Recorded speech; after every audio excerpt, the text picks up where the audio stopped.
Welcome, one and all, girls from these worlds. I am your super mega foxy awesome hot game mistress, Anita. Anita the lesbian on Twitter and TikTok.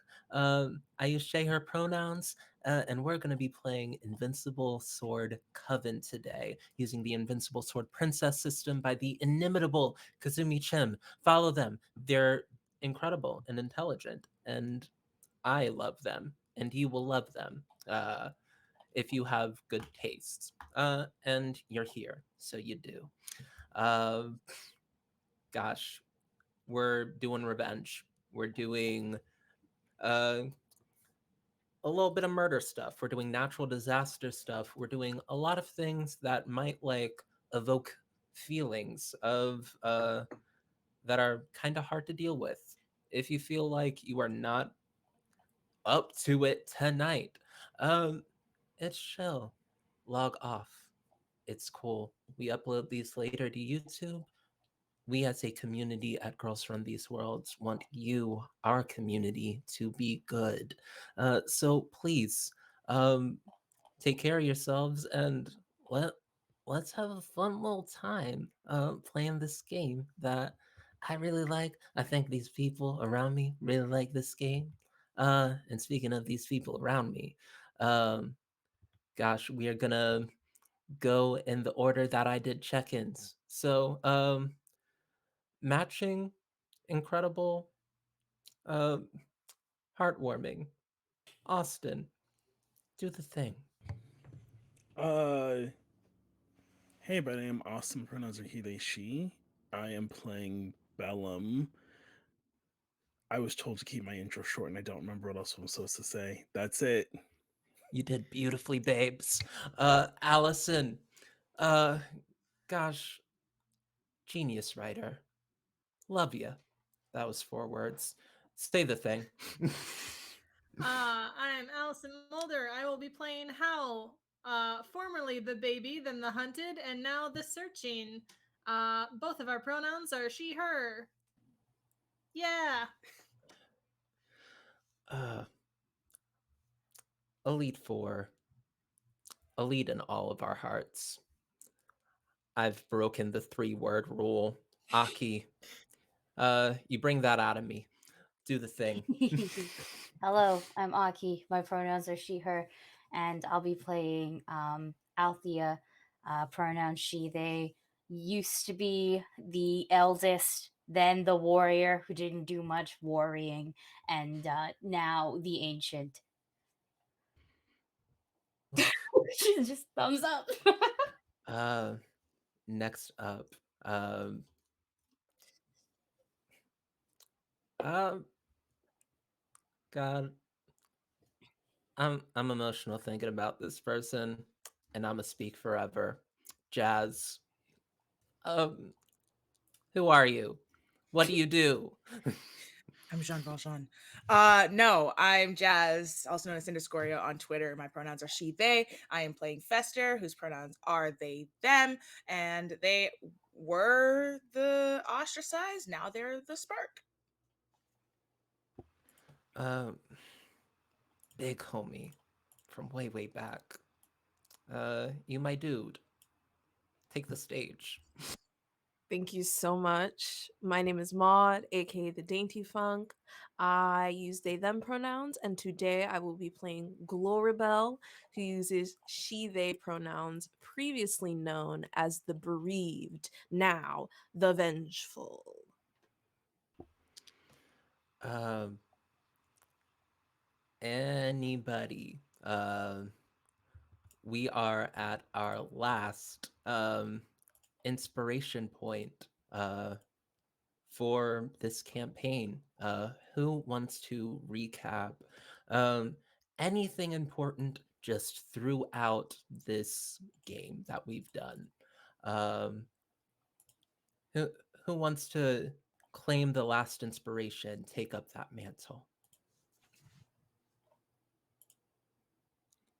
Jazz, I believe in you. Thea's got a girl, and she's immortal. That's all I remember from last session. That's not true. Did you say any like throughout the entire game?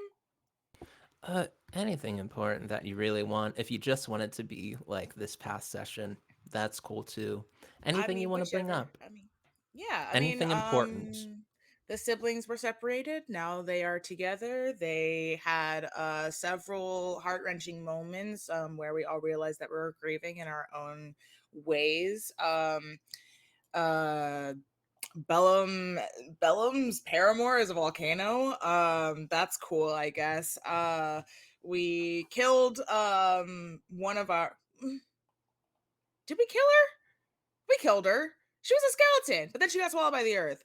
Oh, and she was still talking, so it was kind of weird. And she said that we were not the first of our mom's coven, so that was weird. That felt really important. Yeah. Yep. That's all I got. Somebody else talk. Uh, Masterful recap, Jazz. Thank you so much. Take your inspiration. Thank you. Um, Thank you. yeah, if you haven't already used Baba Yaga's inspiration, this stacks on top of that.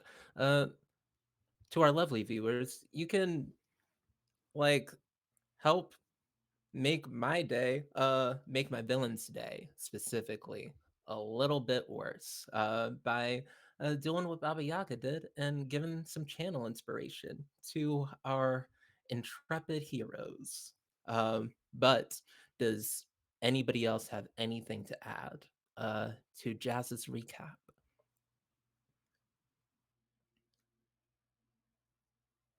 House having an existential breakdown.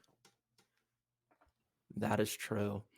Aren't we all I think having we an made existential homophobia breakdown? canon, but only for volcanoes. Yes. Homophobia is prejudice against volcanoes in the world. Um, and I love that for us. Um, oh gosh, y'all, we made it. I'm I love that for us. Here we are. We got through intros in like 10 minutes. I love that for us. Um,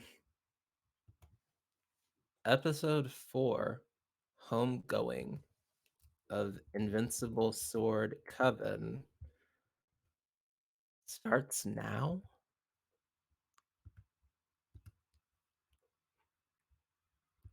Let's get into it. Um, you all meet each other in the acid rain. Uh, stings your eyes if you like get a drop too like close to it. You've probably like covered up your uh like done a little like umbrella over your face just to block that out. Uh, the oldest 3 and the youngest 2 meet right in front of this little domicile. Uh, and Althea drops a bomb that she has made Paolo immortal. Um, and that is probably a shock. But as this like bomb gets dropped, um, y'all see the woman of the hour, the woman in question, uh, peek her head out of the sort of makeshift domicile that she's made. Um, and she says, "This hut is not big enough for all of y'all to be up in here. I'm going to tell you that right now." So, do you want to come out here? We Uh, we could just go to the bigger hut.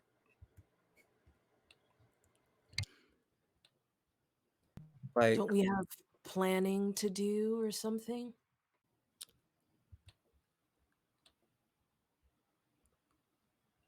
you sort of I think you all sort of see like coming up from behind Paolo,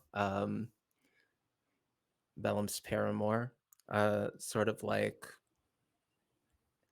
looming in the doorway. Not looming, but like I would say lurking would be a appropriate term. Just sort of eyeing the rest of y'all. Um, Paulo, like, I think makes eye contact with you, Glorabelle, and says, "Are you gonna be cool?"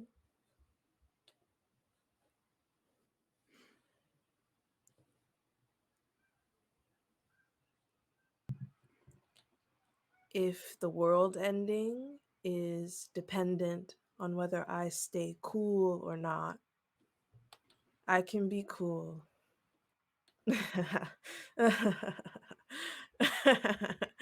And Glorabelle just kind of like walks away, and you can see heat coming from her, like out of her witch's hat.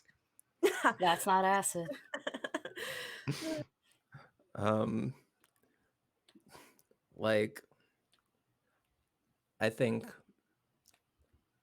Paolo turns to Vellum's paramour, and you get a sense of some like nonverbal communication. You especially like, um, I think Bellum, you can definitely like look and see that like you can understand what they're saying to each other, um, which is basically like you gonna be okay if I leave you alone, um, and your paramour being like, don't worry, um, before like moving in that uncanny way, like it resembles walking, but it's too fluid. Uh, and um, she makes her way over to you and says to you in a way that everyone can hear, let us go to the bigger hut. Um, I have things to tell you all about the top of the world and the owner of your mother's claws. Um, and Bellum, she'll take your arm and Oh, start. I get in Herm's princess style, and I'm like, let's go. um, like holds you, like you jump up, and she holds you easily. Like she is very, very strong. And you make your way to the bigger hut. Um, does anybody follow? Or uh, I think Howl would kind of slink along at the back. I'm also slinking. We're slinking, but like a foot or two apart, uh, just in parallel. The sisters are slinking. Thank you. um, word. Aki, what does Althea do? What does Paolo do? Is Paolo coming? Where's Paolo Listen, we Paolo going, can't is all guys? slink at the back. Someone has to be in the middle. I'll be Paolo is directly not. behind. Paolo is not coming. Uh, Paolo is looking directly at you. I will just say I will join the rest of you soon.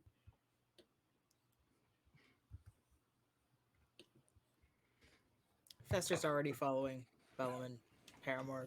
Not even they don't didn't even notice anybody's being left behind.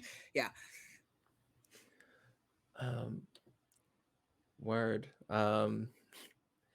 You just stand in the acid rain, um, outside of the hut.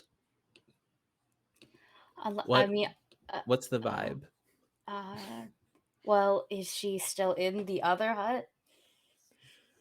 She's in the small hut, facing you, looking at you. Um, Then I just like sort of go, watching you, waiting yeah, to see what you'll do. I just go, can we talk? Not in the rain, please?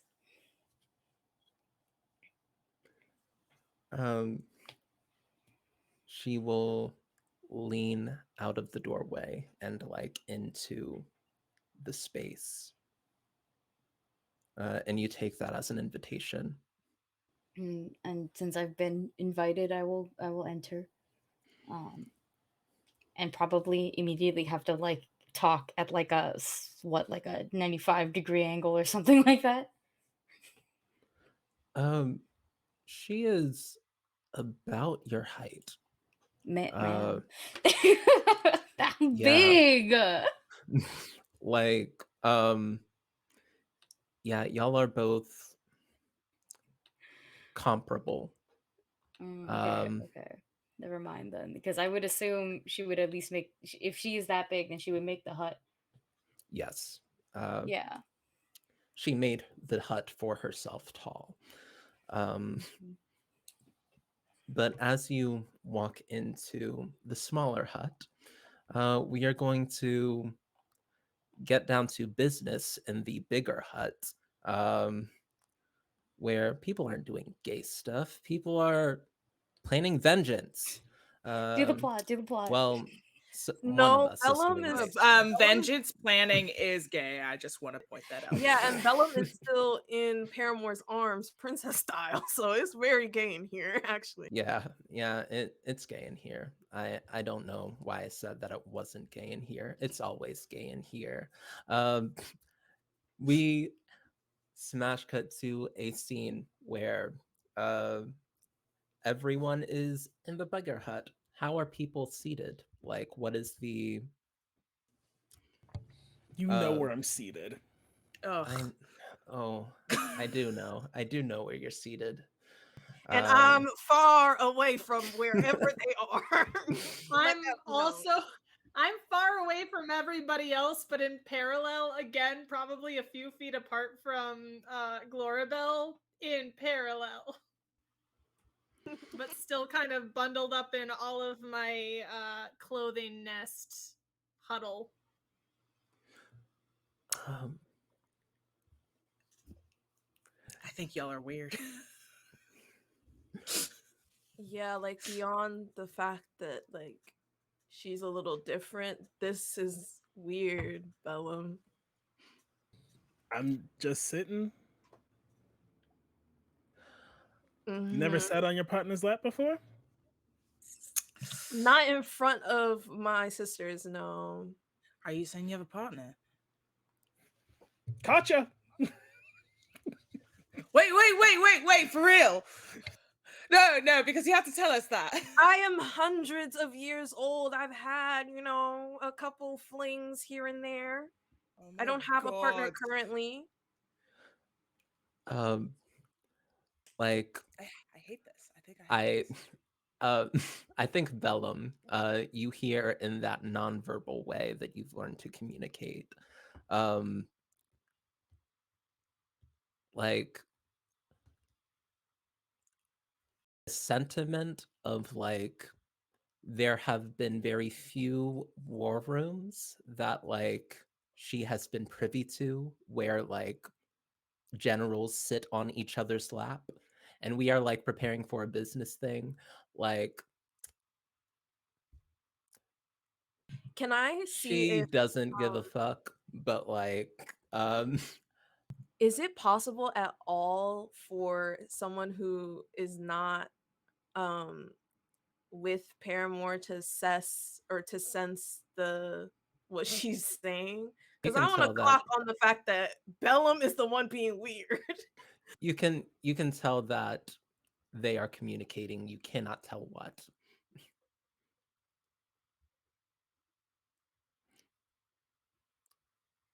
But Bellum, So she's taken your lead. And if you are staying there to make a point, she will begin the debrief. What do you communicate back? I'm curious. Yes.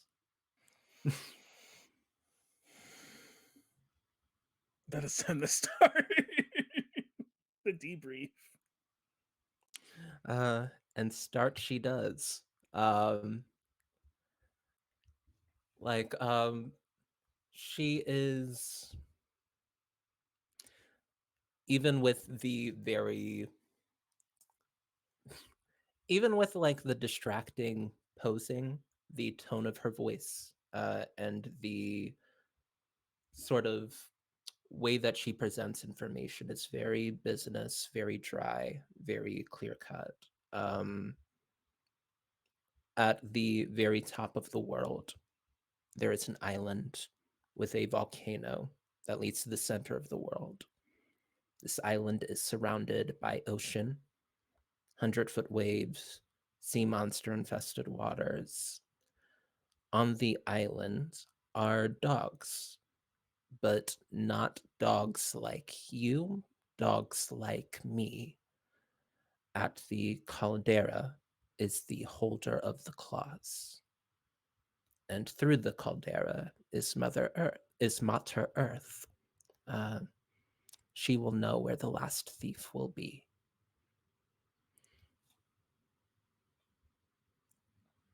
I thought we were supposed to avoid Mother Earth. Like, not fuck with her? Just, not wake her up? Not talk to her? Not take our chances? Just a thought. I mean, you kind of broke all those rules by being at this meeting, so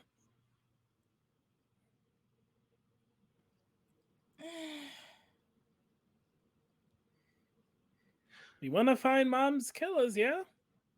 I suppose I just didn't think that we were going to go to the center of the earth to actually find it. You gotta break eggs to make an omelet. First, the top of the earth, then the center, or the plan can change, but the claws are at the top of the earth.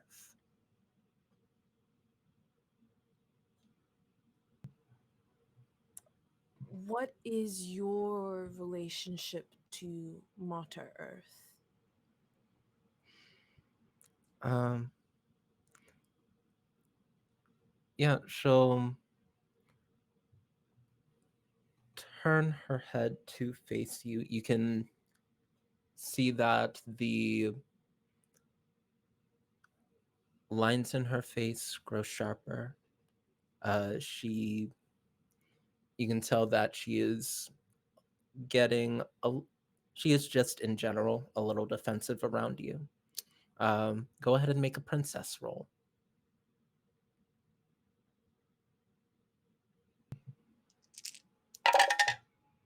A 5, a 6, and a 1. 2 successes. Um,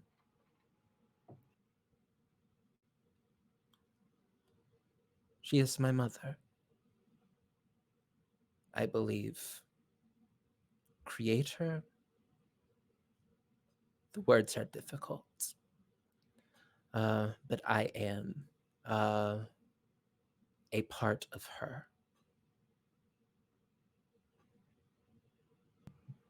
No, mothers I can understand. I think at this point, um, like Bellum's not getting out of Paramore's lap, and we're just gonna have to deal with that. So I put like my glasses on and get out my book and start like writing notes down and walking more comfortably around. as we're talking about everything. So the top of the where where did Paulo where was she hurt? Where did that happen? Uh, the caldera. Um, she, um, yeah, it happened in the caldera. Paulo, like, got a sense that the problem with magic was at the source, the core of the earth. Um, and like went to investigate. Um, there was somebody there with claws that skewered her.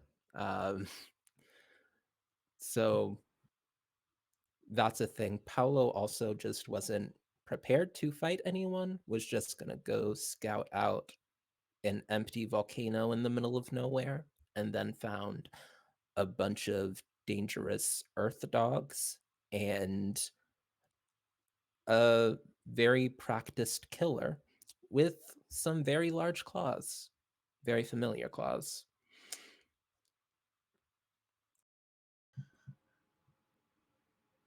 What do you know my what our mother's relationship with Mater Earth might have been? It seems like there might be some things we don't know about her. Um, yeah, you got 2 successes on your princess roll.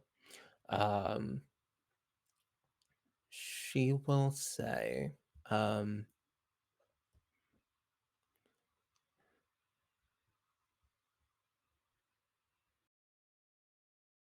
that sometimes she gets a glimpse of Mater Earth's memories uh, in the infrequent times that she does dream. Um, there is a deep connection between the two of them. Um, and a deep sorrow as well. And also a very small part of Mater Earth admires what your mother built.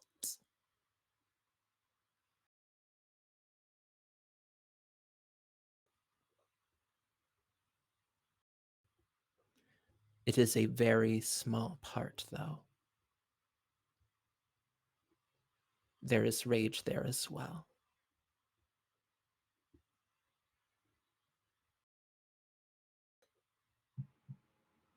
What does she want? Why is this happening?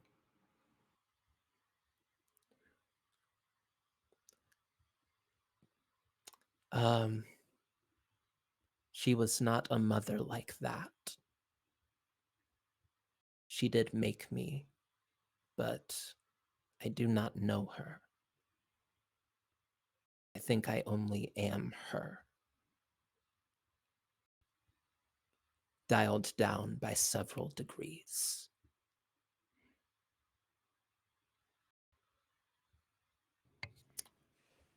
I mean, I feel like we could relate to that. I don't think after just a few hours ago, I don't think anyone really knew Mom. So, I knew her. mm, okay. I didn't So, know you had a paramour 24 hours ago, and I know you. You don't have to know everything about a person to know them. Hal is just shrinking smaller and smaller in the closed nest as this conversation goes on.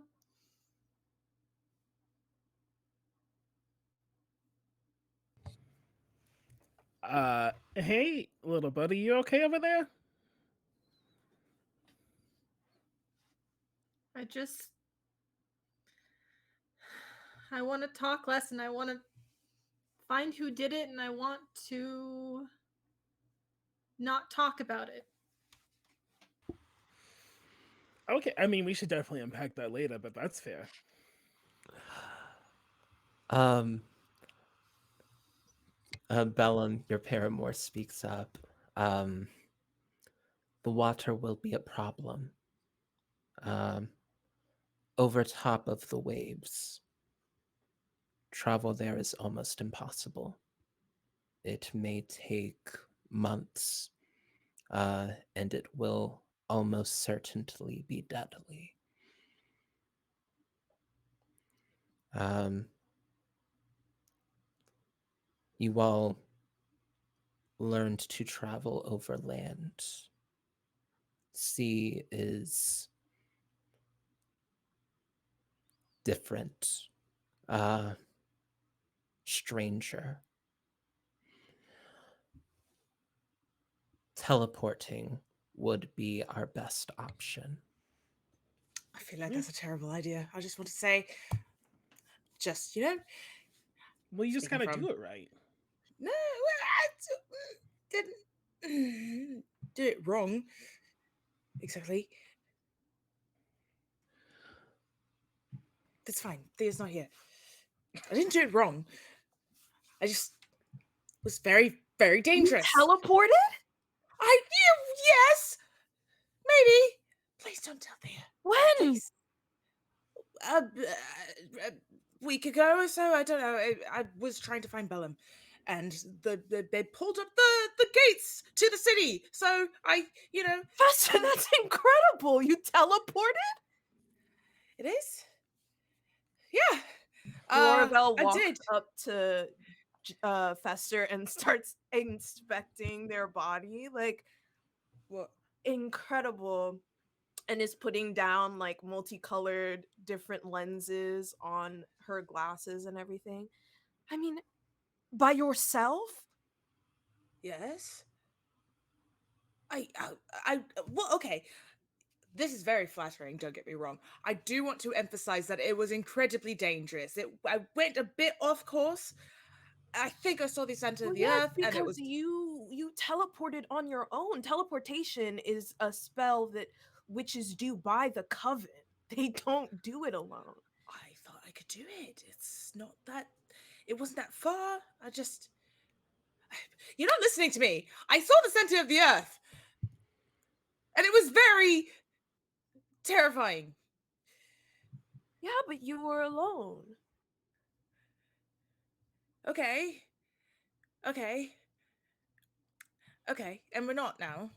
So so you think that if we were to try to teleport and they look at Especially if you were already Paramore, able to do it by yourself. You'll be fine. I'll be fine.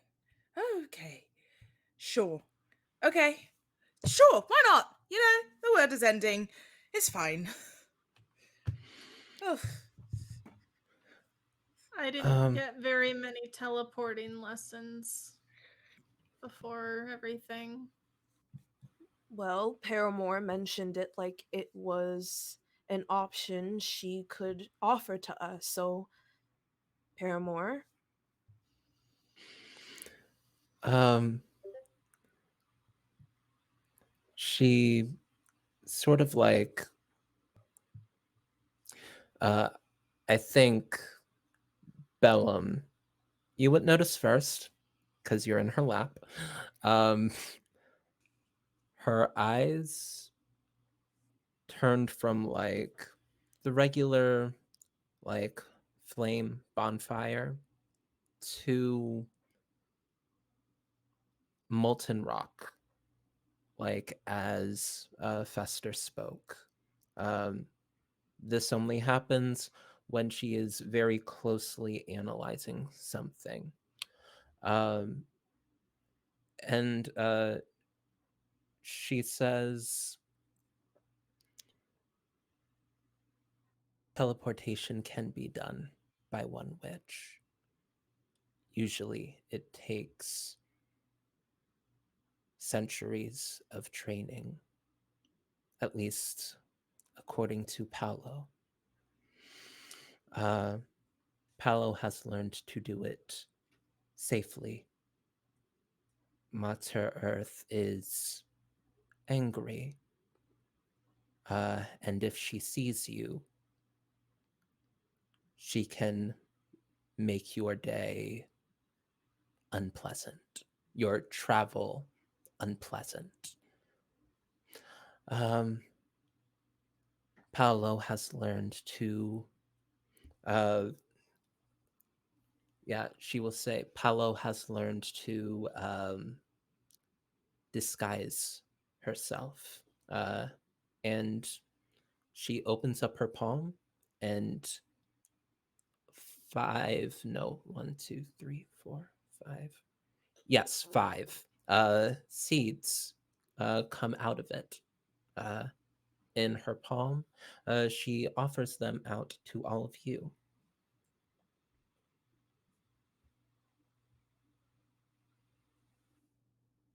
What's this? Um,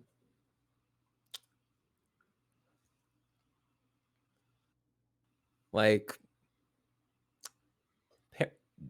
Bellum, your paramour doesn't know what it is. It's a seed. It is something that Paolo cultivated and learned was useful when trying to teleport. Just put it in your bag. Your mouth when the time comes. Oh, oh. I think your mouth. Not now. um, like, I will say, Glorabel, you can make one more princess roll, aided by the encyclopedia, because you got a lot of seeds in that encyclopedia.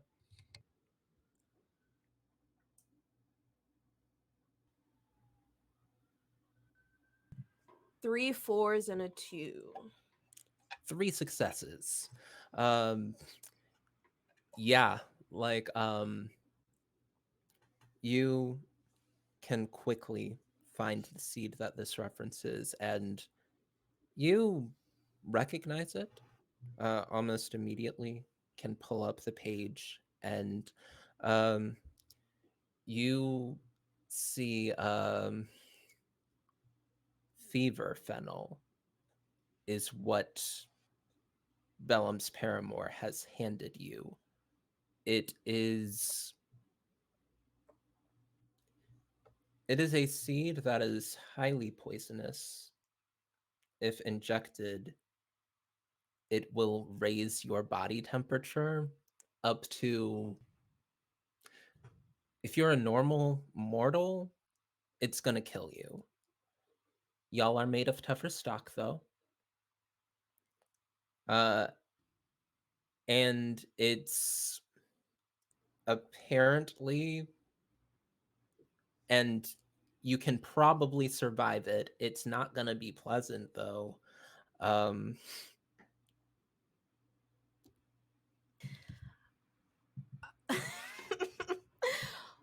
Part of me definitely wants to be like, why are you giving us poison? But I know that's not what she's doing. So I think obviously I will wait to ingest until I can investigate further. I'm kind of ready to talk to, like, where's Paolo? That's where like we're all in here. Where is Stan, Paolo?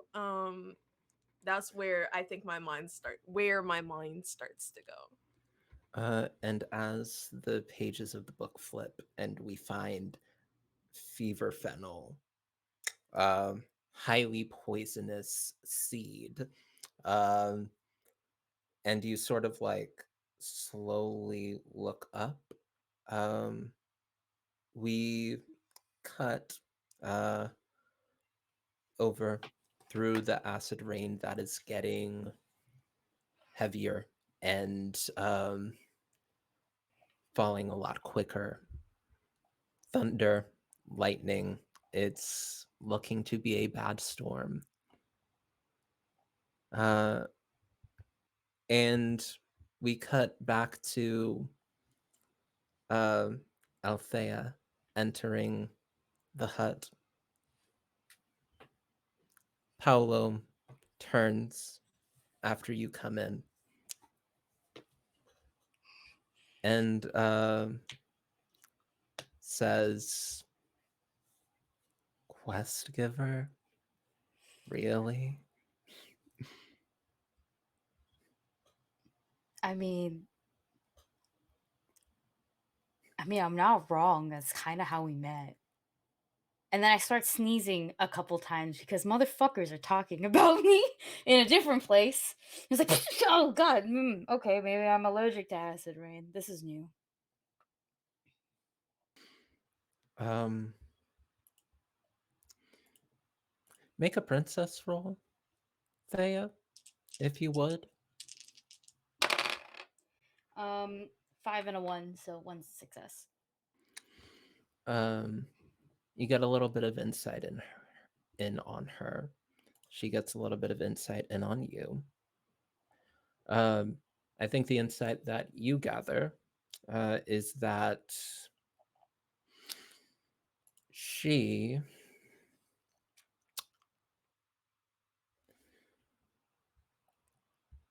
there's she has changed a lot since the last time you saw her, though in not as obvious ways. Like her body looks the same. Like her hands are still long and thin, but well taken care of and manicured. There's something in the gold of her eyes that is maybe less new than than it has always been before. Um, says, I really did not want to come with to you. I saw a prophecy about the next time I came to you, and something bad happens to one of us next. But of course, you never came to see me, and of course, my comrade brought me to you when I had your mother's claw wounds in my heart. How's that for poetry? I'm frustrated, Mm-hmm. but when we are face to face, I cannot stay mad at you. I do remember that. Give me your hands. Um, I give her my hands. like, she grabs them, um, like, brings, like, one to her heart, one to yours. Um, her heartbeat is rhythm. It is always completely on beat. um, and it has a tendency to sync up with yours when you meet up like this. And you breathe in and out like the last time you did this was yesterday. Uh, and she asks, "How are you, Atea?"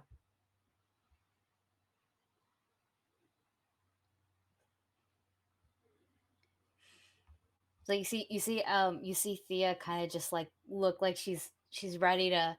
The best way to put it is that she's ready to lie. I think Paolo knows what Thea's tells are, but the only reason why Paolo knows what Thea's tells are is because Thea can't lie to her at all.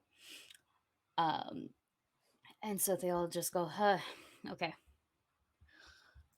not gonna lie, my back's pretty sore. I didn't think I had back pain, um, but it turns out in the past 5 years, it's pretty bad.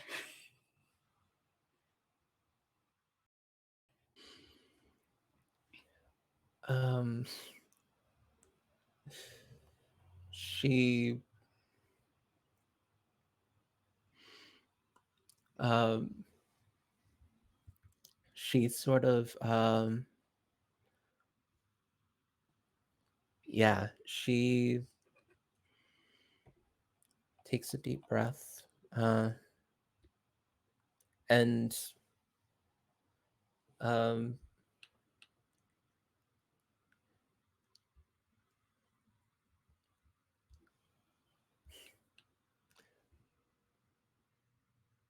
it is strange. We do change a little.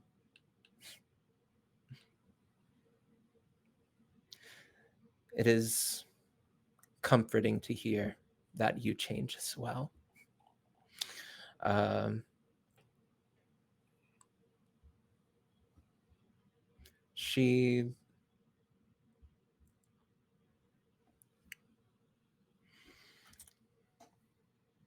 sort of like lets go of your hands and starts like rummaging through her uh, backpack.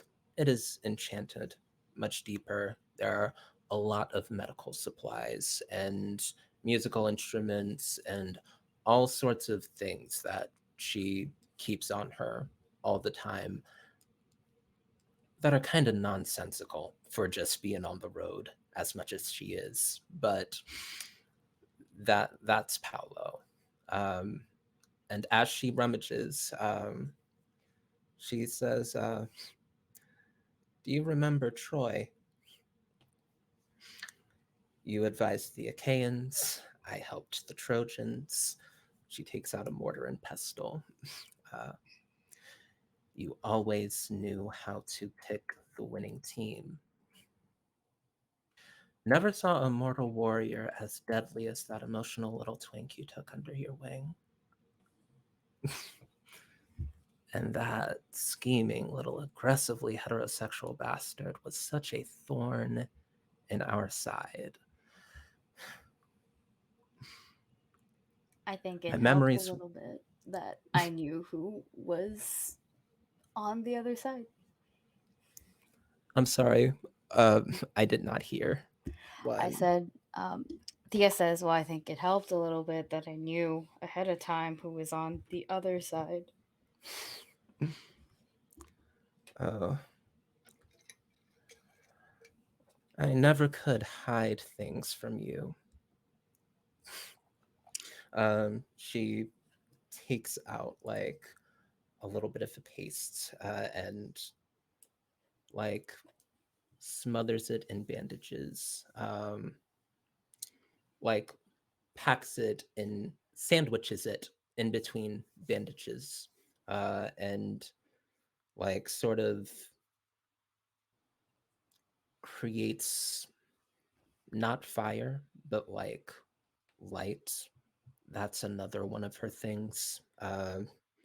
Sunlight begins like baking the sort of uh, concoction that she's making. Um, and she says, "My memories warp as the millennia pass. Sometimes I remember you as the myth humans made of you,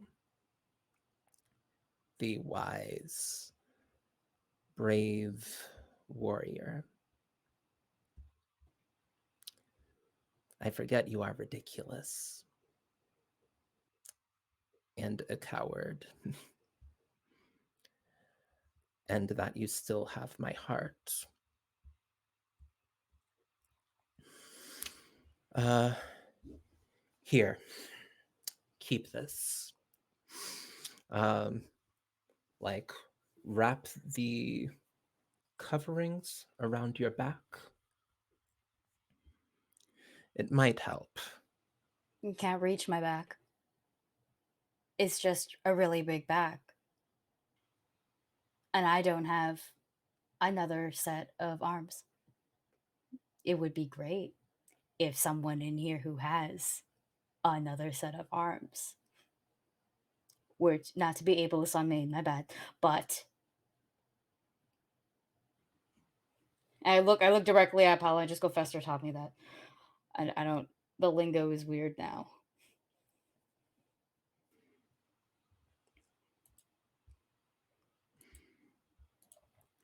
Um,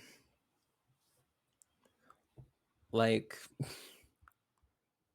you have hit a chord in her, and not the chord that you were expecting to hit. Um,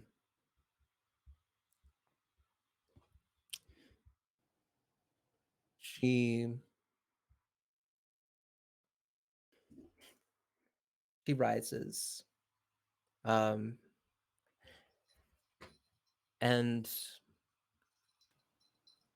you feel she rises, circles you. You feel your shirt lifted up. Uh,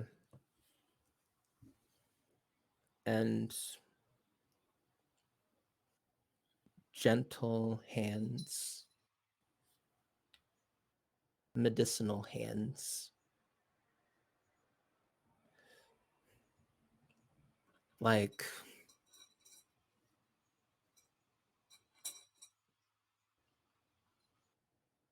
these are not the hands that might have done this the last time that you met, but they wrap around you uh, and tie off tight, but not too tight. And it does provide relief, and it does feel really nice.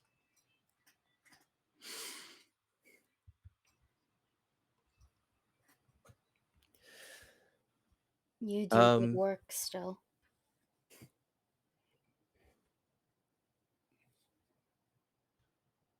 That's not a compliment. I meant it as a compliment, but it did not sound like a compliment. You fight good. Wait. You do good work. This is very nice. Thank you.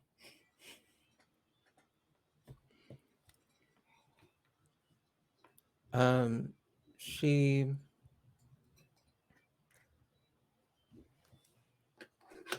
she pulls your shirt back down, um, and um, lying is not only saying things that are not true.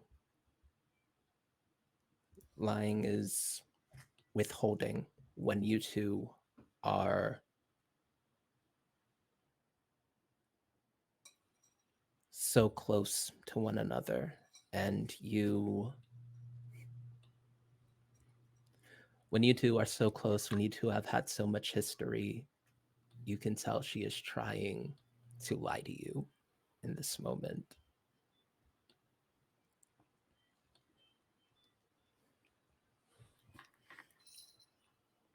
She is trying to withhold something that it seems like she needs to tell you. I just go, what is it? I'll tilt her. Actually, I can make this gayer. I will gently, slowly, but gently reach out to brush her cheek a little bit, so that way our eyes can meet. and I will hold her gaze with just like barely like a finger on her chin. So it's like we're looking at each other, but we're only looking at each other because we want to. And I'll just go, "What is it that you're not telling me?"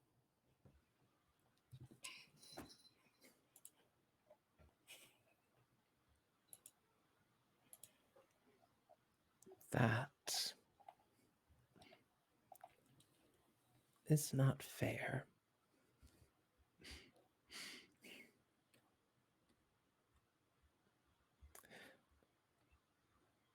I had a child, Thea. He was stronger than me.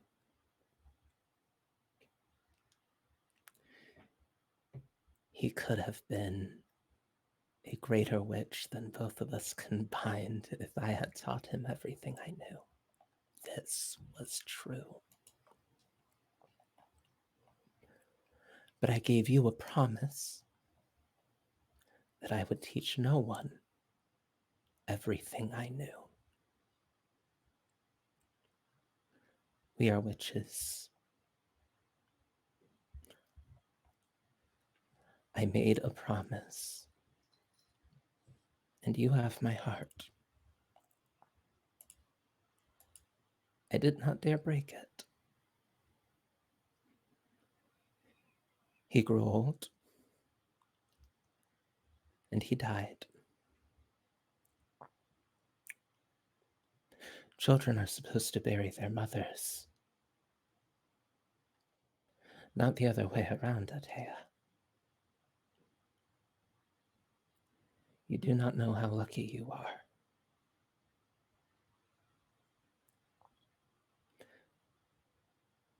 I did not come to you to ask you to meet the boy because I wanted to have a child with you. Because I wanted so badly to have your heart in return. And I did not ask for it because I am petty and I am ridiculous and I am a coward.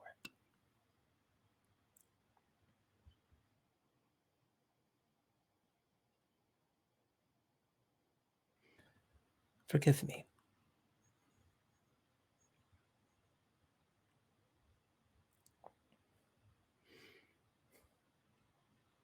I think I take some time to actually process that and just go, how long ago?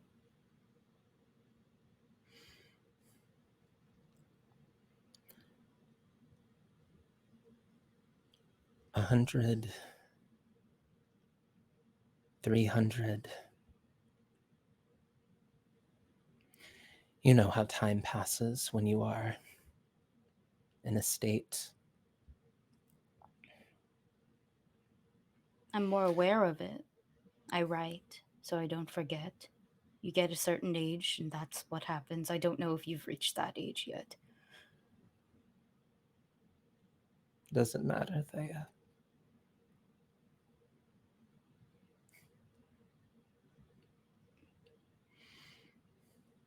I don't think I can say anything that would offer the an appropriate comfort besides kind of this cannot leave these walls. I kind of wish the old bitch croaked sooner. So you could have had it. All of it.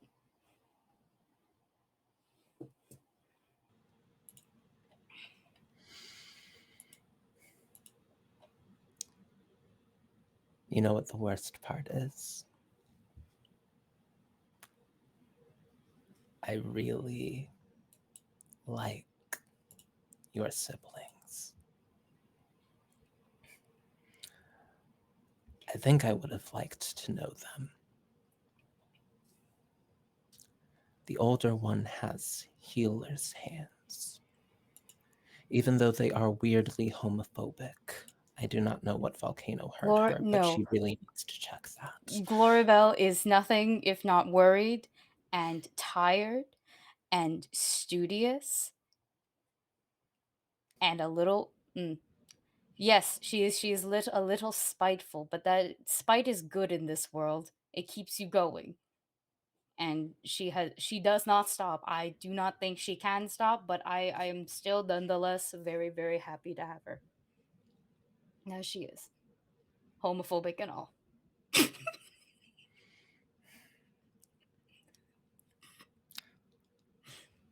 They all seem to think your mother was a good person. She says that as an accusation. Mother was so much kinder uh, to them, which I'm very happy for.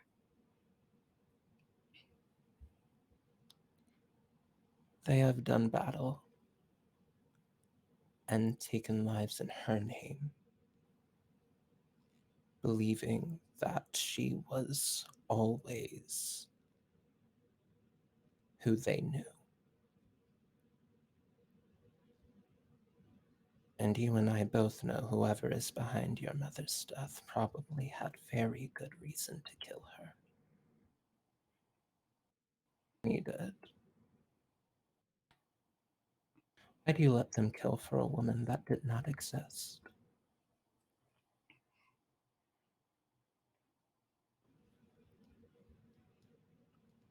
I think, well, you change, and I change. I think at some point Mother was also capable of change. So I think I somewhere, for them at least, she was that woman. It's not like she wasn't at some point for me either. But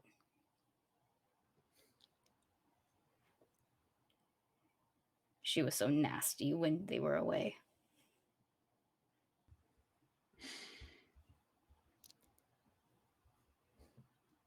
You do not have to tell me anything. Well, I won't tell them, so I might as well. It's your turn to hear all this unnecessary nod off.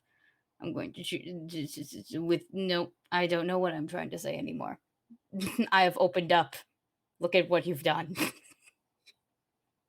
I worry for you, Hatea. Your mother was the queen of the world. Queens forge or inherit chains. You are the eldest daughter of the previous eldest witch. You were the caretaker and inheritor of her home. You are currently the oldest witch alive. Soon there will come a time when you must decide what you will do with the chains she passed on to you. I believe the world depends on your answer.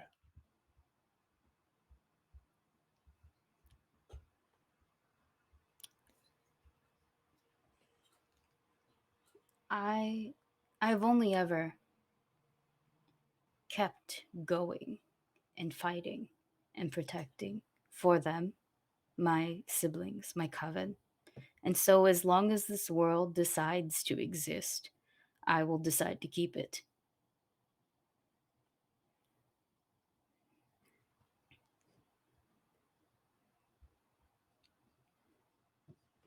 You can be a part of that reason, though, if you would like to keep existing with my ridiculous self.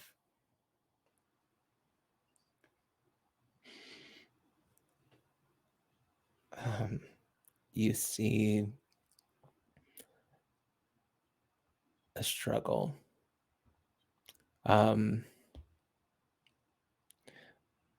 The first thing that she said in this conversation Um, her seeing a prophecy that ends badly if she was to come to you the next time you met feels that weighs heavy. You know that she has an uncanny gift for that kind of thing. If she saw something bad, she probably knows it to be true. Um, and you can see just the most intense desire to hold you and follow you into the acid rain and meet with your siblings and try to find some place in this weird ass coven. You also know that's something that she's wanted that she never had. A coven to practice with. There is no one her equal outside of your coven. And you know she struggled to find any real lasting community over the millennia.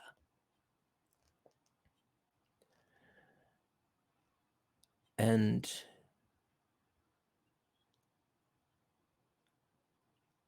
she,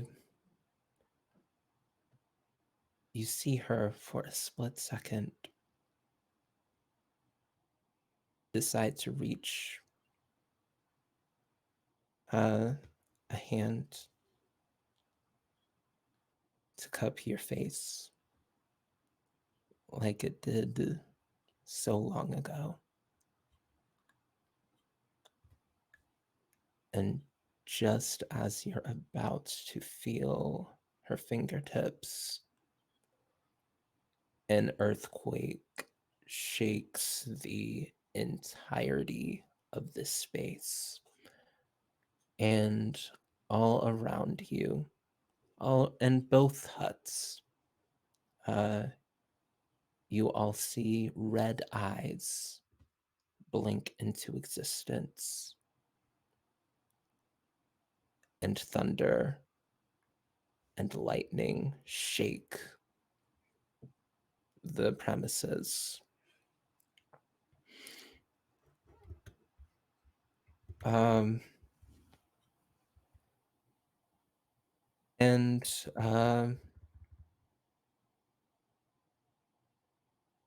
hand immediately pulls back. She reaches and pulls back her arm to almost like its full length, and a golden bow and an arrow of lancing sunlight appears in her hands. Um, the both of the sort of domiciles she built turn into dust uh, as the rain like starts coming down on both on everyone, and she lets loose an arrow into the sky, sort of like making it goes so fast you could almost swear that like that shit left Earth's orbit. It punctures a hole in the dark cumulus clouds, and you can see red light. It is probably around sunset, before the clouds close again, uh, and the rain and thunder and lightning pour down. Um, she sort of turns to you, her eyes now glowing in a golden light.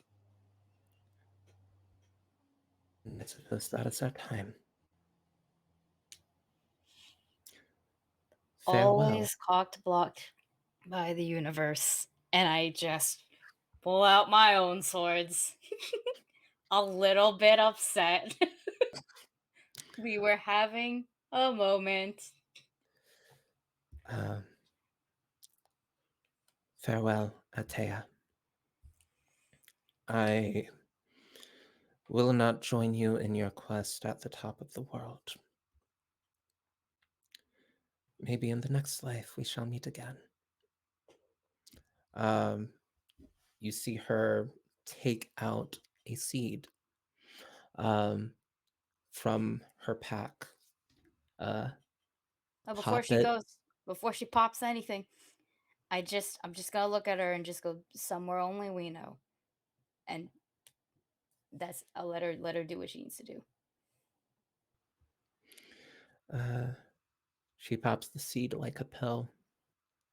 Uh, and teleports into the earth. Um, y'all's like hut sort of disappeared. Um, there are now red eyes all up in the barren wasteland of desert just around you.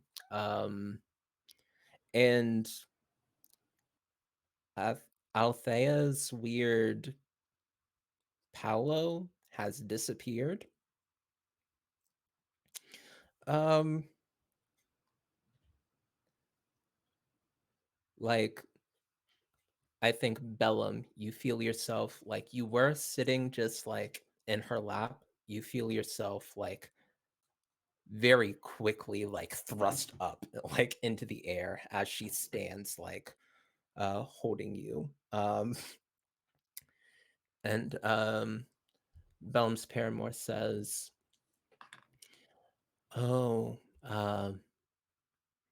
Mata Earth is waking. This is bad. We should go soon." Now. um Hey, Thea, we gotta we gotta go.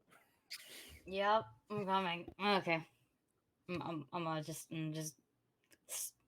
walk over there, move, shift over to where everybody else is. um Bellum's paramour hands you a seed as you come through. Um, ooh, Sidecar Stories has rated us. Thank you so much, Sidecar Stories. Welcome to the party. Uh, we had just about an hour of really gay angst, and now we're going into the revenge portion of the night. As um, the earth quakes, acid rain pours down, thunder and lightning are illuminating and shaking the earth almost as much as just everything around you is. Paramore sort of like holds out both of her hands and sort of asks y'all to circle up. Uh, I get down and get in a circle. I stand with Hal on one side and Fester on the other. Hal is slow to join the circle, just turning the seed over and over in her hand just to protect it from the elements, and she just kind of mumbles under her breath, "I was supposed to learn how to do this after my journey. After I learned how to go and how to come home."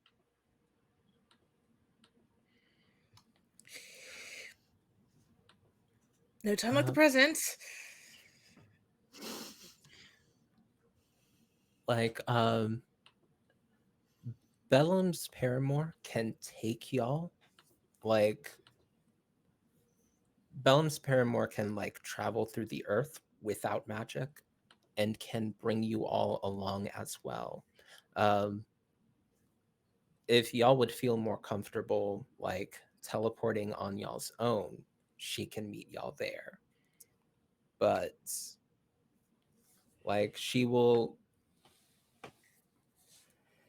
gets the sense that she is just on thin ice with y'all in general, and will um be like, what are y'all gonna do?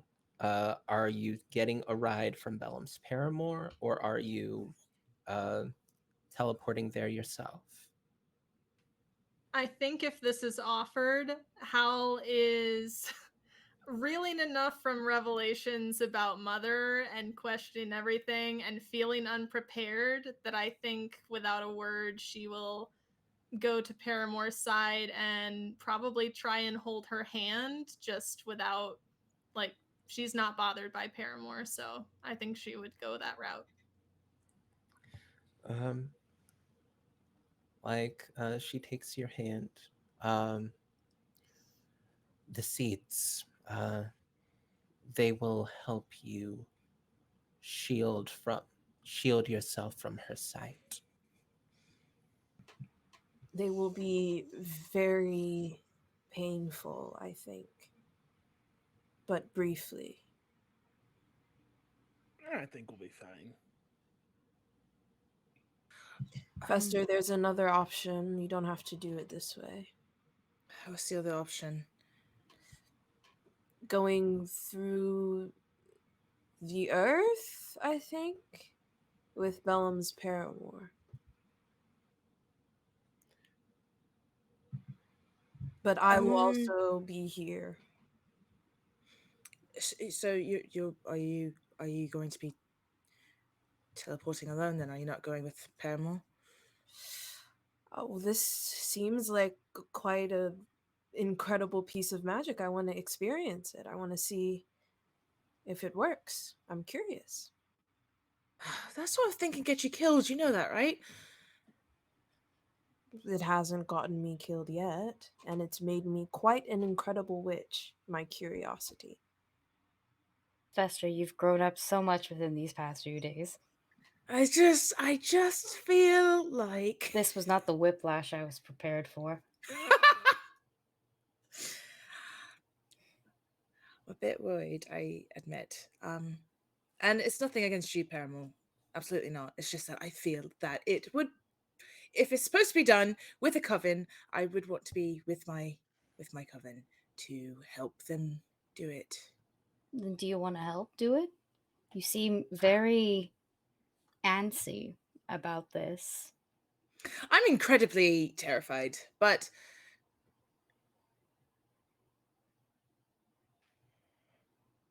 you know, I've learned a lot in these past few days, and I think that if you'll have me, I want to be more present. And I'm sorry that I left without telling anyone. And that I All right, we gotta go. So let's do This that. motherfucking no, wait, okay, Fester. I want you to go on journeys that you want to go on whenever you want, okay? Travel, go cross water or something scary like that. Just tell me before you leave next time so that Of way course. I don't call up favors that I don't want to call up because I'm freaking out. Thank you. Did you call up a favor for me? Yes.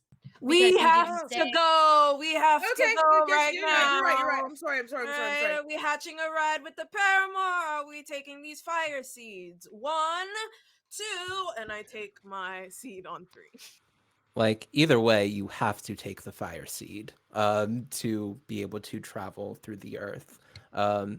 Either you're catching a ride with Paramore or you're doing this yourself. I'm gonna try and do it on my own. Well, I'll help. I will help.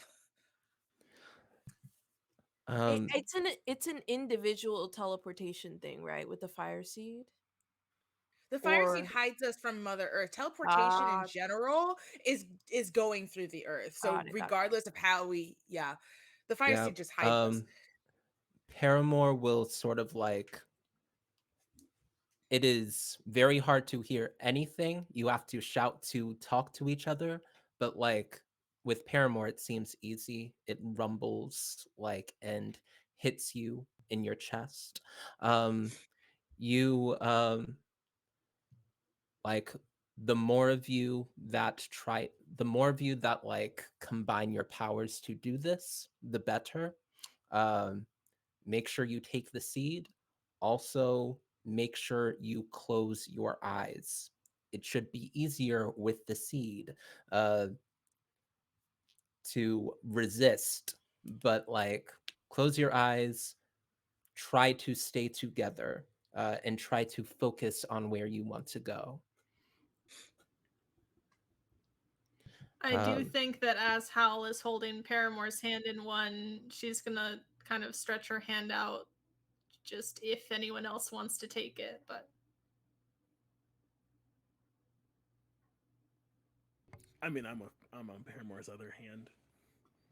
I'm going to help because if Lagorabel's like baller, but like Fester is afraid, so I have to go with the one that's afraid. See you at the top of the world, hopefully. Howl's hand will go back down to her side. um, yeah, like Bellum, your paramour urges you to take Howl's hand, uh, and like Instant encourages relief. both of y'all to hold on tight, um, and sort of like turns to the three that are attempting teleportation. Three is a good number. Three is a very good number for spellcraft. Um, and sort of like gives you all a nod before the three that are just moving through the earth shimmer and vanish. Oh, Uh, remember when Bellum got the knife through her hand? It probably hurts about that much with how hard Howl is holding her hand. um, Glorabel, Fester, and Althea. I need the three of you to make princess rolls. For this, from all of y'all, I'm gonna need 5 success. No, I have to be mean about this. I'm going to need 7 successes to make this work. I have a This question. is Is that possible? I'm gonna try and get an extra die. I'm the ancient. I am technically following Mother's teachings of joining up and turning this into three. Three being the good number, and three being the number that Mother instilled to me. 3 is a good number. Um, there are levels to success, I will say. Uh, you're gonna want you're gonna want at least 5 uh, to get places in a timely, safe manner. You're gonna want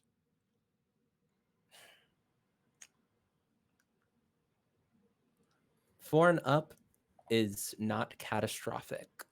7 is what you're really looking for. 3 and lower, that's a problem. So Remember, you need some of at you may have. least. Oh, I'm sorry. I was gonna say some of you may have the Baba Yaga die from last session if you didn't use it.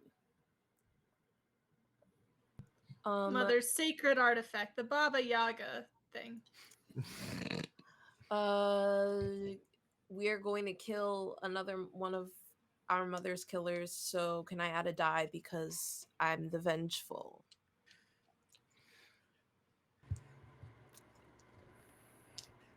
I'll say you can add a die because of your backstory. Because you have studied spells like nobody else. Uh, yes, Austin. Uh, as I asked during our green room if I still had my make something one stage easier, can I do that now for these people? Yes, you can. You all, it is This is one. now an Amen. I easy think roll. as we shimmer away, Bellum's like, "Magic, would you Thank help you, him out?" Um, threes and Uh, higher are does successes on this princess roll. does Fester get an extra die because they've done it before? That's what I was gonna ask. I'm here for you. Thanks, Uh, Allison. Yeah, I've learned from my mistake. I have hope. you? Give Fester a die. Give Fester a die. I'm not doing it alone. I wouldn't let Bellum do it alone. Not Bellum. Gloria do it alone. Okay, take another die. Yeah, thanks. Um, And then I'm gonna use my inspiration die as well. Okay, so I have 4 die. How many have die? We're 4. not gonna have any die for fighting. I'm okay with that.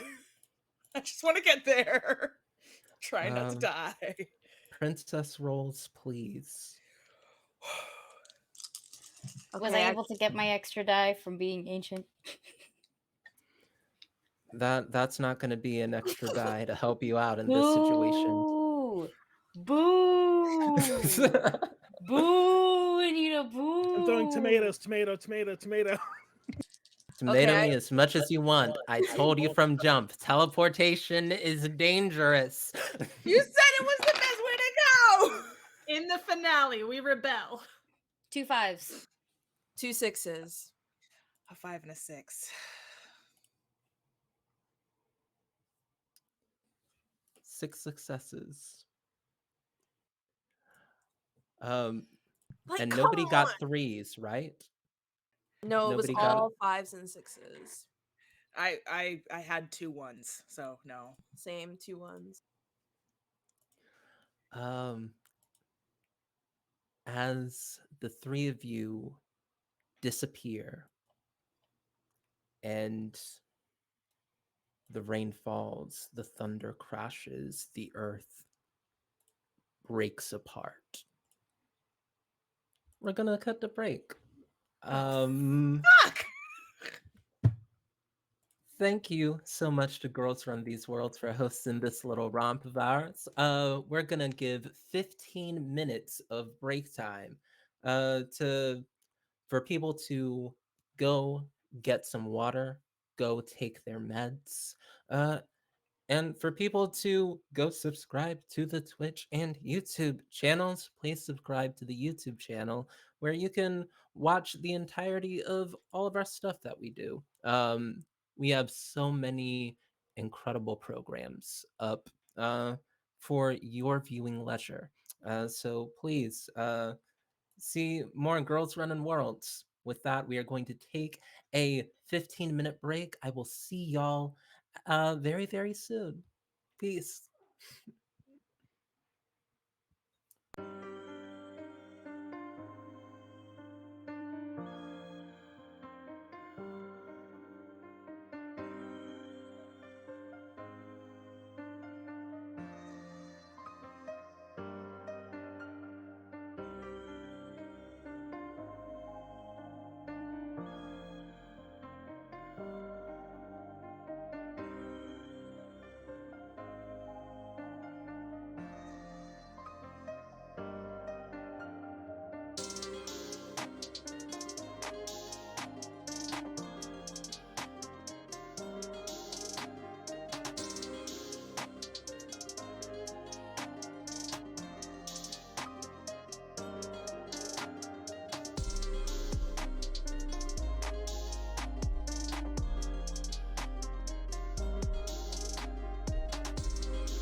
What's good, everybody? We are hopping back into the action, the final episode of episode 4, Homegoing. Uh, for our Girls Run These Worlds Invincible Sword Coven adventure. That's what we're doing here. Gosh, I'm really emotional. Let's get into it. Um, I think, yeah, these two. Bellum's paramour, Bellum, and Howl. Uh, the three of you appear on an island in the middle of seemingly nowhere. Um, all of y'all look around and just see ocean. Like, as far as the eye can see, waters. And none of, neither of you have ever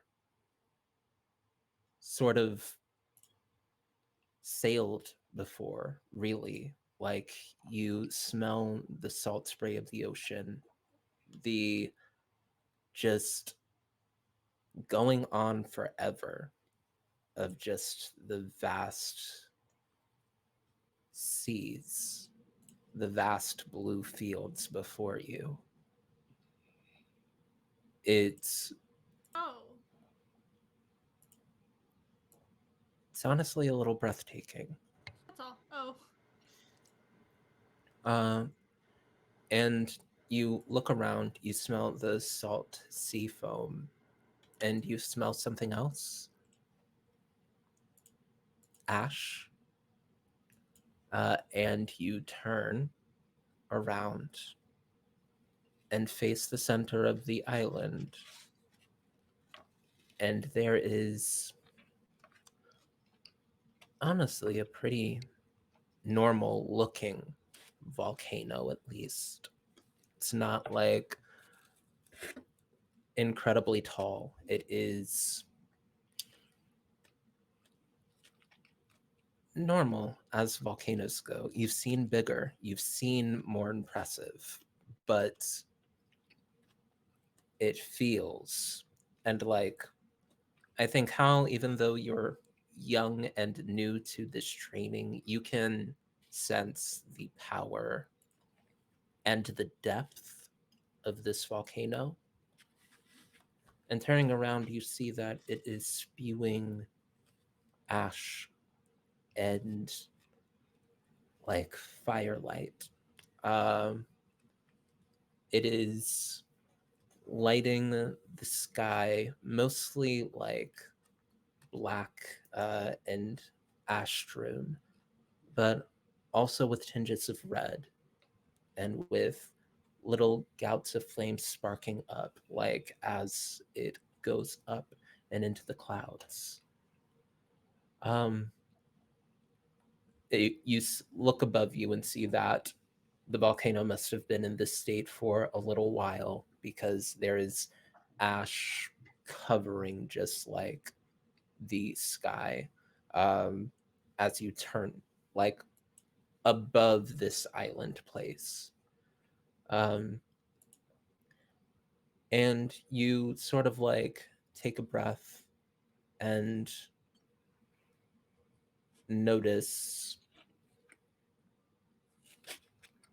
the other three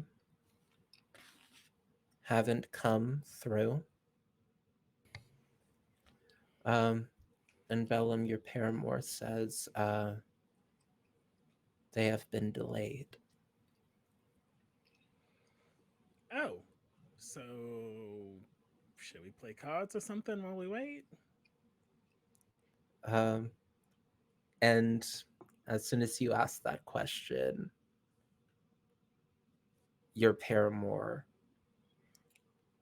immediately shifts into a crouch, teeth bared, looking up towards the caldera. And you see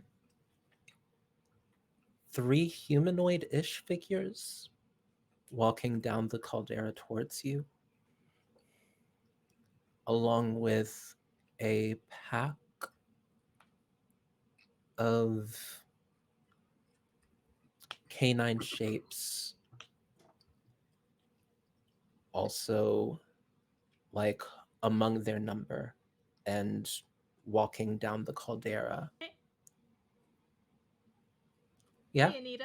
Hey, Anita. Hi, yeah, Hal. Raised by hi, wolves. Do I have yeah. any insight on these canine figures? If they are the Earth dogs that were spoken of, if they look like my missing wolf pack, perchance. Just what would I notice as they're coming down the caldera? And I Princess do roll, have my sword drawn just for safety. Not a princess roll. Why would you do this to me? Uh, do I get an extra dice because I am the yeah, searching and I am wolves, wolf searching? girl, totally. Do I Uh, get an extra dice because wolf girl? wolf girl, and you're searching. I like it. You're searching for All answers, right. and there are Thank many God. answers to be 3 is found. much better than 1. 3 was not better than 1. That's a 1, a 2, and a 2.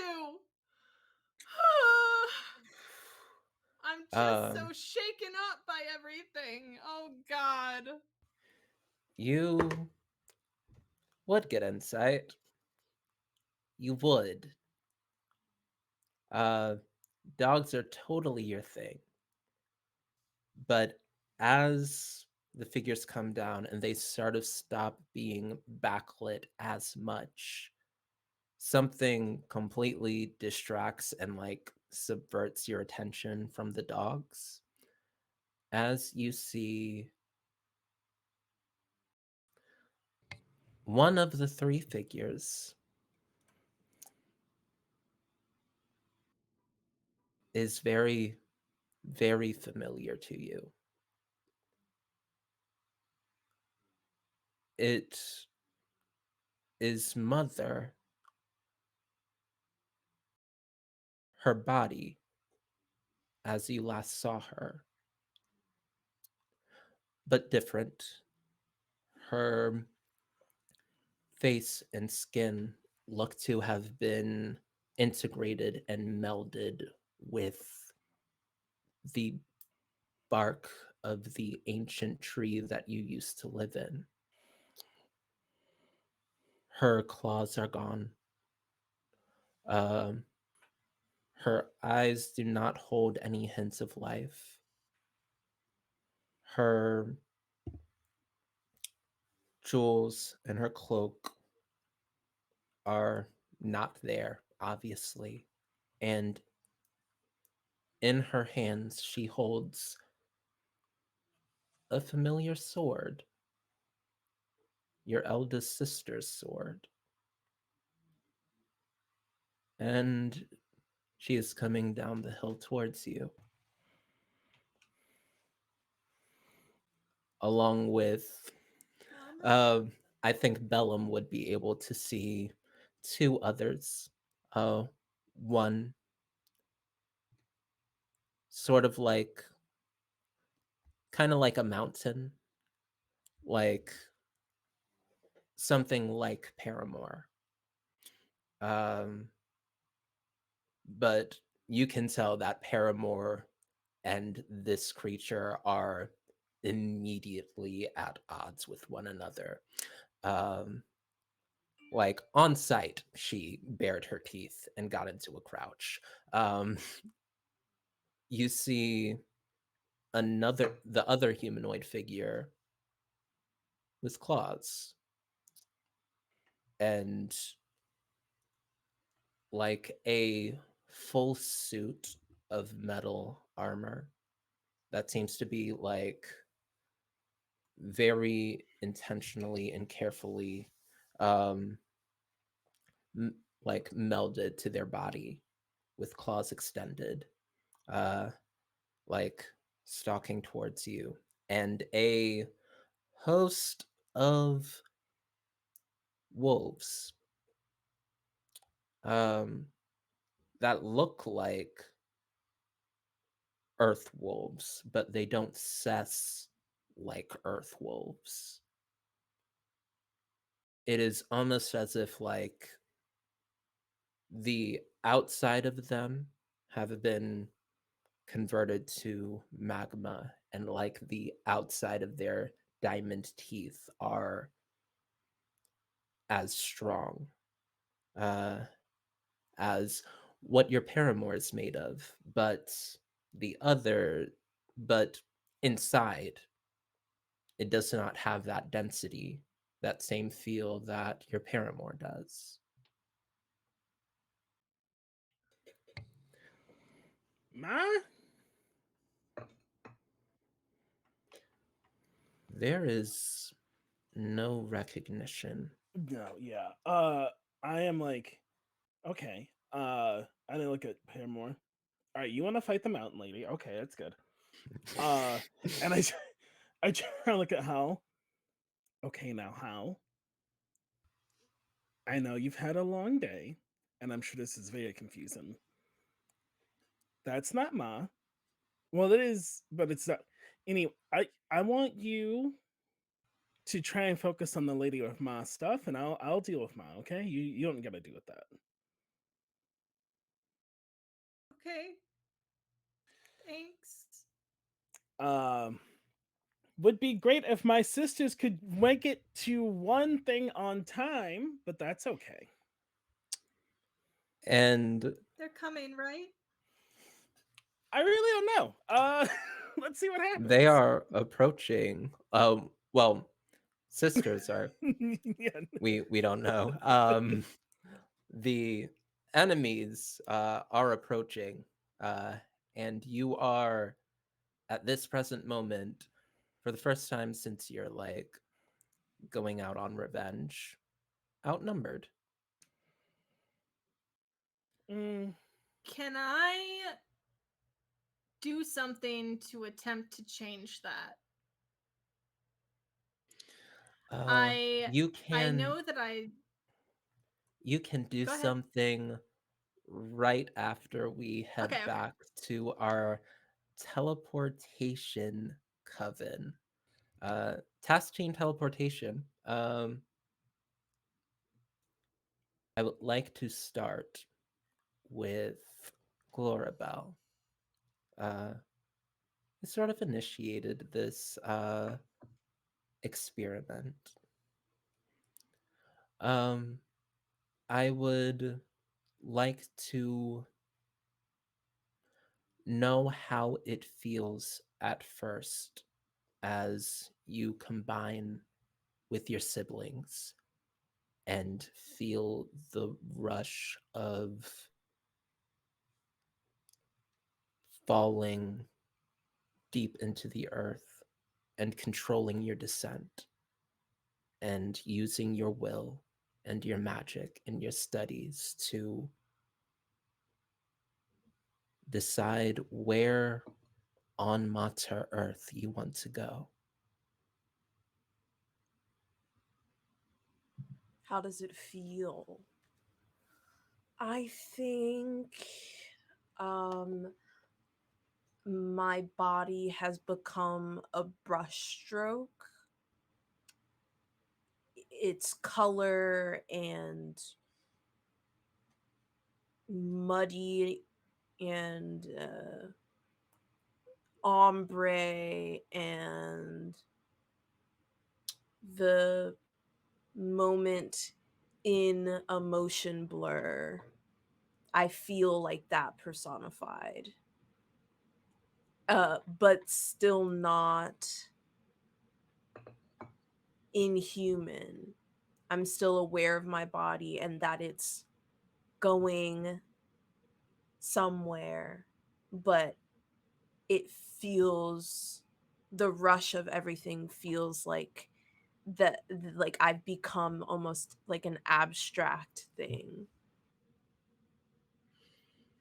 Um, And it is exhilarating. you feel yourself fall and move and transcend and the power that you hold. It is good. And it feels so good that for a second, just a split second, you feel yourself forget to tighten your grip.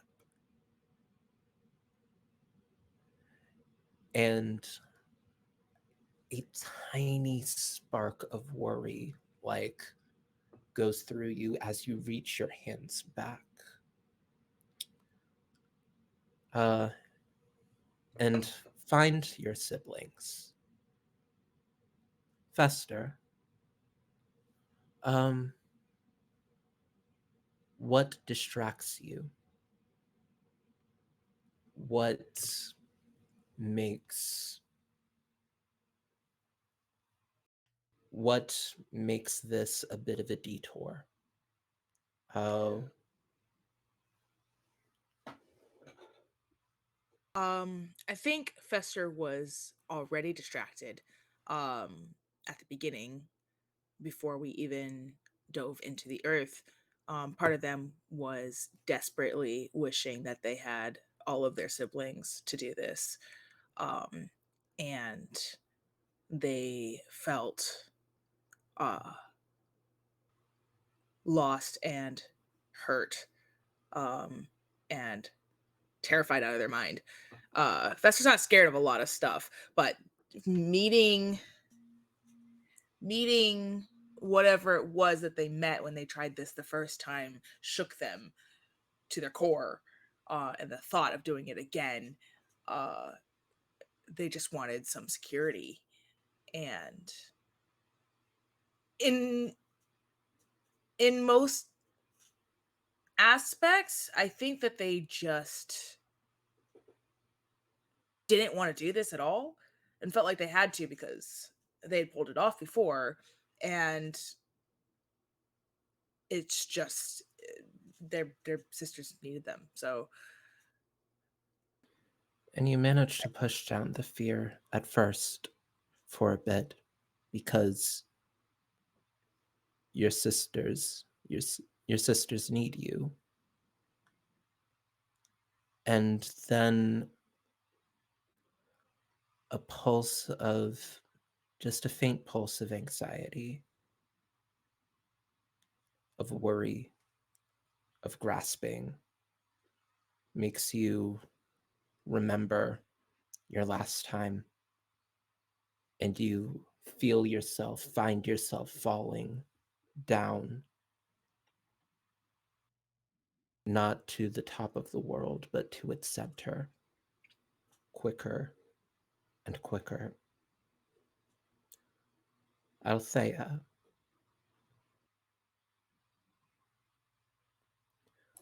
how do you get your siblings where they need to go anyway?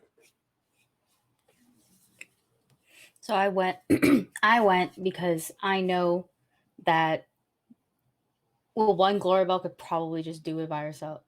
Like, just no problem. I have no doubt in Glory Bell's ability for this. But I do know that Fester is scared, and not many things scare Fester. So that is who I'm mostly paying attention to, as we teleport. And our eyes are closed, but I think I know what my sisters feel like. So I know, at least in this case, since we're so intertwined, we're so close, uh, I think I can feel when they start slipping. And when they do, uh, I think no,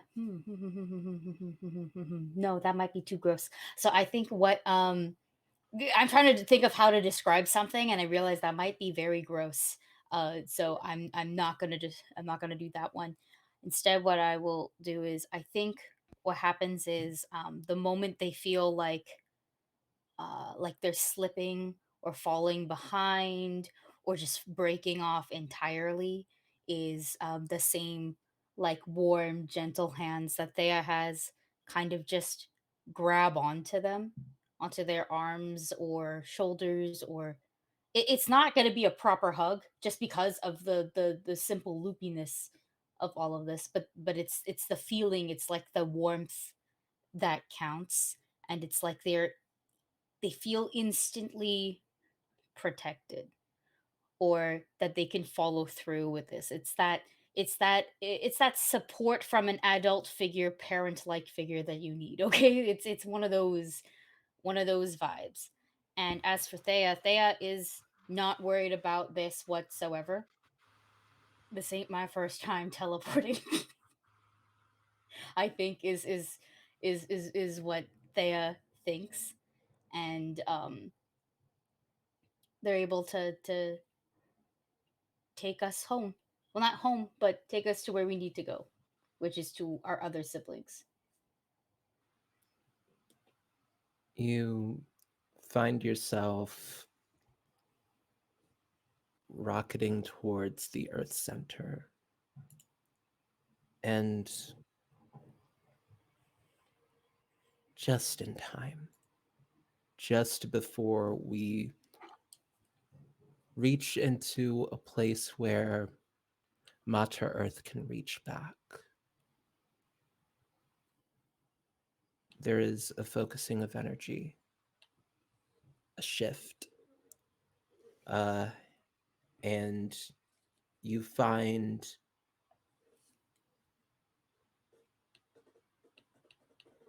your purpose, the top of the world. And just at the outskirts of Mater Earth's real power and influence, you careen off to the side and find a sort of pipe, a chute, and you ride the earth and air, the earth and water. It is strange, but you find yourself shooting up and easier and finding a better path out. Um, and I think in the moment, right as the fight is supposed to start, is about to start outside, um, Howl, Bellum, you see your three siblings shoot out of the volcano's caldera, uh, and land hard, but sort of like roll like and get to a position that is not too far off from your quarry, I but volunteer to also take most of that beating. Thank you.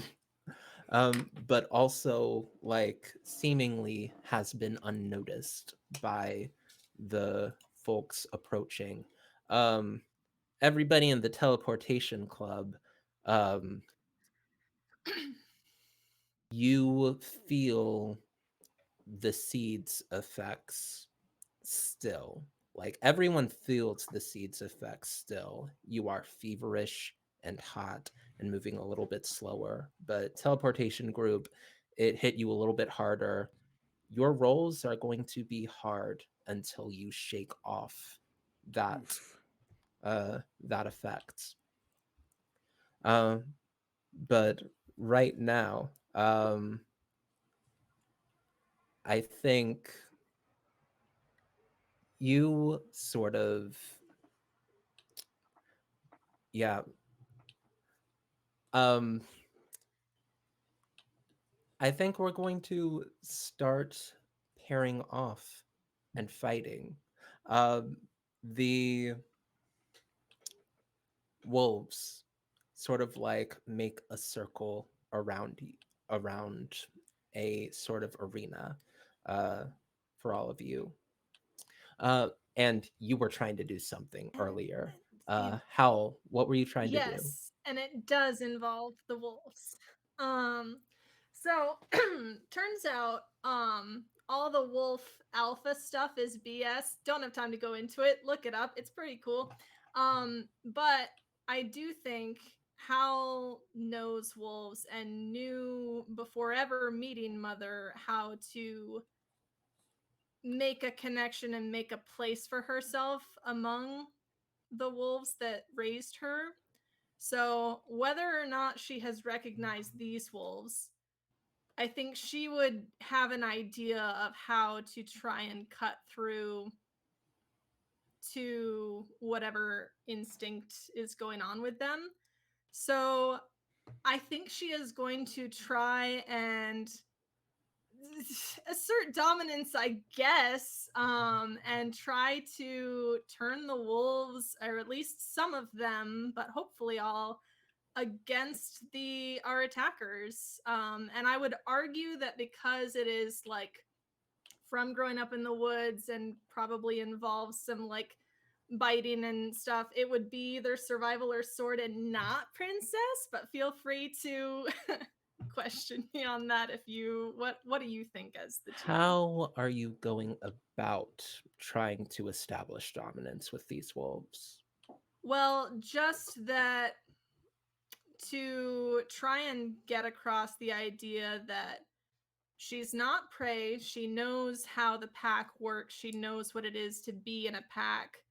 And like I think it does have to do with like kind of the play fighting that wolves might do when they're young, or maybe just however the wolves determine who, well, again, a lot of the ideas around status and stuff is BS, but uh yeah, just getting across that she has a place among them and can make that place for herself, if that makes sense. Yeah, there are there are definitely like leaders of wolf packs, like not alphas per se, but like there are parent wolves in a Yeah, pack yeah, yeah. that you can like be like, you are the leader. I'm going to make a case to you. Um, Or just showing strength, I guess, of like that yeah, she's so how do you or show would this be a good member of strength? the pack and stuff. How do you show this strength? Um Like, what exactly do you you do? know the trope about like you find the biggest tallest guy in a prison yard and punch him in the face. It's kind of that, like whoever seems to be like the leader defender, like whoever seems like the strongest wolf, I think she is gonna square up with that wolf and kind of show her own strength and her own jaws with her sword. Roll sword, please. Okay, do I one for wolf girl, one for searching? One for wolf girl. Okay, okay. I will take it. Thank you. Ooh, that is a 6, a 6, and a 5. That's more like it. And I think it does mean a lot to Hal in this moment that, like, this is what she taught herself before ever meeting Mother, so. You see Mom, and in this moment, you sort of like go away from her teachings and rely on who you were, who you are, what you know. Your sibling told you to do one thing, to go after one of the enemies, but you know this, and you reach forward, uh, and yeah, with 3 successes, I think you go to swing out with your sword, and for the first time in a long time, uh, mouths biting, uh, and sort of ethereal appear around you, and go up to like push most of the pack back with their sharp and yapping jaws. And you go to strike the sort of wolf in the front, and in an instant, you recognize each other. You know that this is your lost pack. You know that they are held by some magic. You know that they want you to get them out of it. Um, and I think. Go ahead if you I have more. think with 3 successes, you have you have an extra die going forward and like an opportunity in this moment to attempt to do that. Uh, if you would like to try to break the curse around them in some way, Yes. Yes, yes, yes. May I describe what I do? please.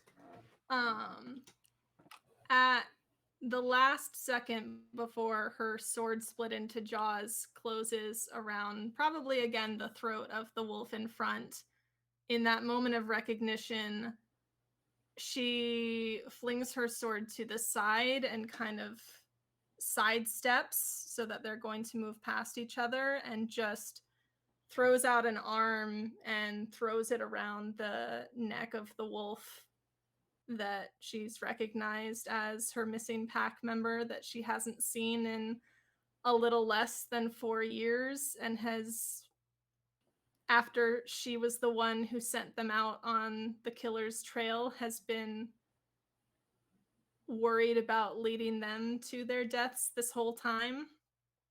So I think, in a very Princess Mononoke style, she's just clinging to the wolf's neck with her sword kind of crossed behind its back. And I think the ethereal mouths made of shadow and pure magic that, like, she had before Mother ever found her and didn't know how to control it, those mouths just start to bite and shred at the magical bindings around the wolves, trying to free them from what holds them. Roll. I'll call this sword. Um, take an extra die because it's dope. Take an extra die because you're searching. Take an extra die because this is your backstory, wolves. And sorry, was that in addition to the extra die you said I had earlier, or? And you take +1 forward to take an extra die. Yeah. Okay, okay. Uh, I will be rolling 6 die. We have a 5, a 4, a 5, a 6, and 2 3s. 4 successes. And you go with your mouths chomping at the prisons that your family, your first family, uh, has been under in these past months. Um, and these are wolves. They're just regular ass wolves. They're in the middle of an epic legendary fight. This is a little too mythic for them. Um, once they are free, they are going to flee. Um, except for the one that you hold in your arms. The one that you hold in your arms is going to step back, like sort of leap back from you, and like give a sniff and nod of recognition before standing by your side. Um,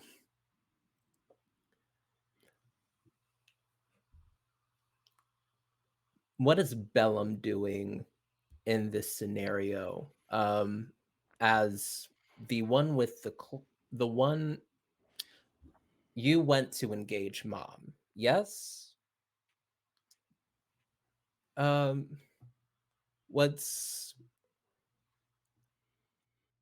this is not mom. You know this.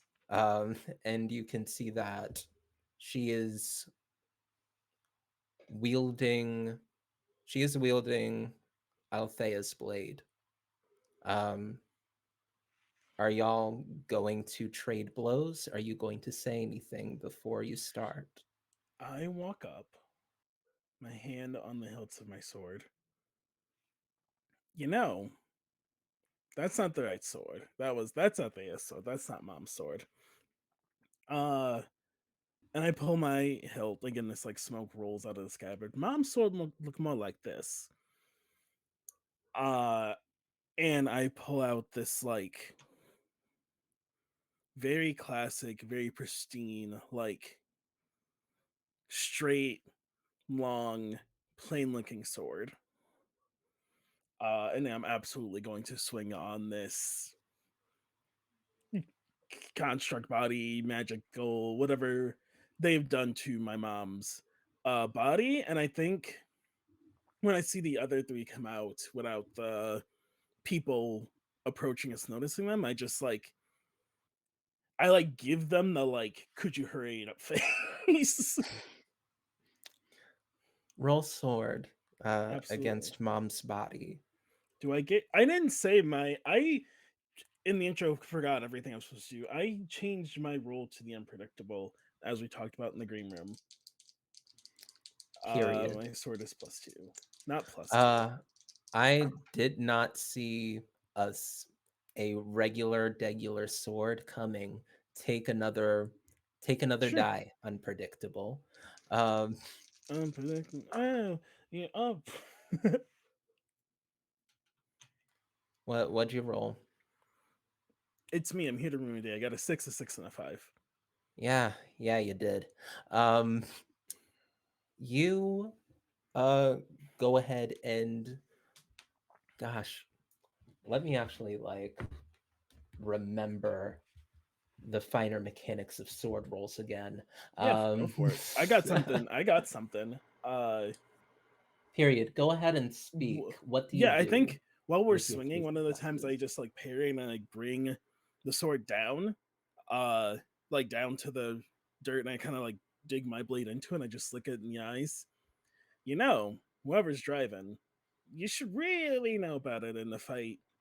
Me, Fester, Thea. If you did your homework, uh, I'm the only one who beat mom in a duel in training. And I like headbutt him and go back to fighting.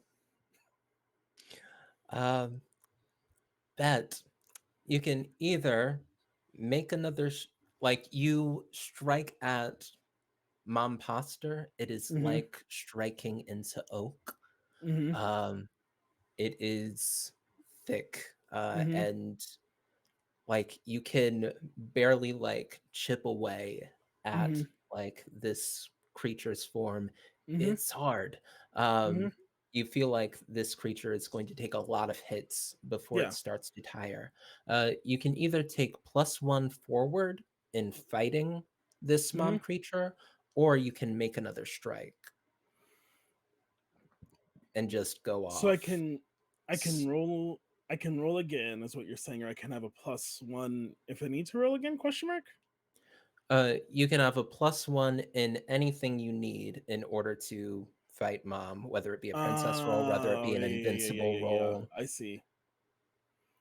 Uh I think I will do that thematically. I am just trying to keep this thing busy while the other three get down here because the two analytical ones are coming. I don't. All I know is like, don't let Hell fight dead mom. Uh, you like match blow. You trade blows and match each other. Go ahead and roll invincible. Like Sure. take that +1. Okay. Like that you got from just like trying to keep her attention. Uh, two fives and a three. 2 5s. You successfully avoid the danger. Um, yeah, you get the sense that like a lot of what is piloting mom is just autopilot. Mm-hmm. Um, and you know mom's sword moves. Um, and that is like pretty simple for you. Um, like to keep her attention, to like keep this fight like in between y'all two. Um,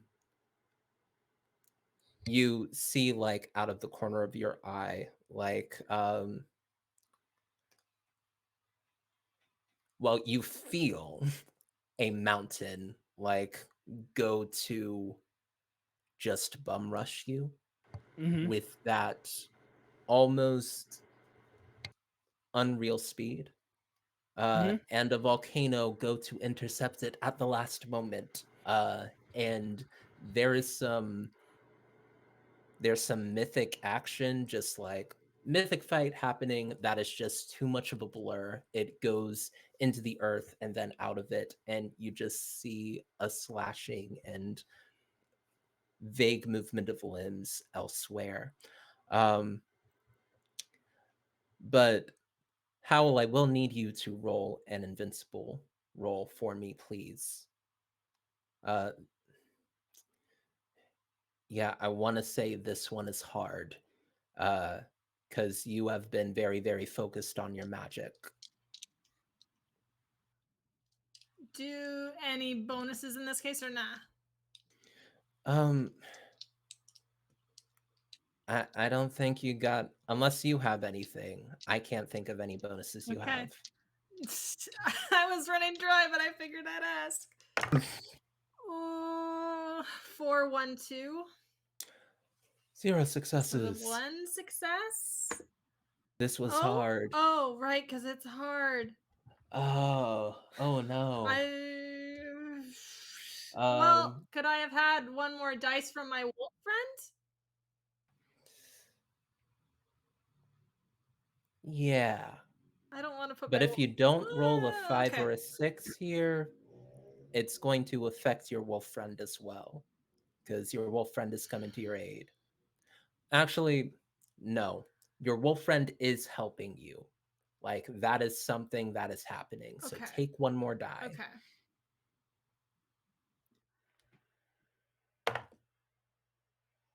It's a 4. Um, you hold your wolf friend. You free your family. Uh, you feel a sense of pride just well up inside of you. And then you feel claws in your back.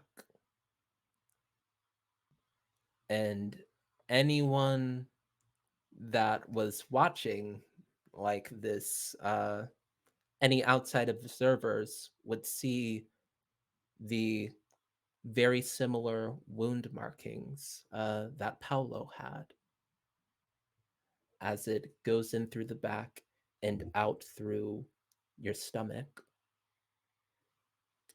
You are bleeding out, uh, as I think I the just hit 3 claws experience points too, but uh, as the claws retract, uh, and you all hear, uh, little sibling. Um,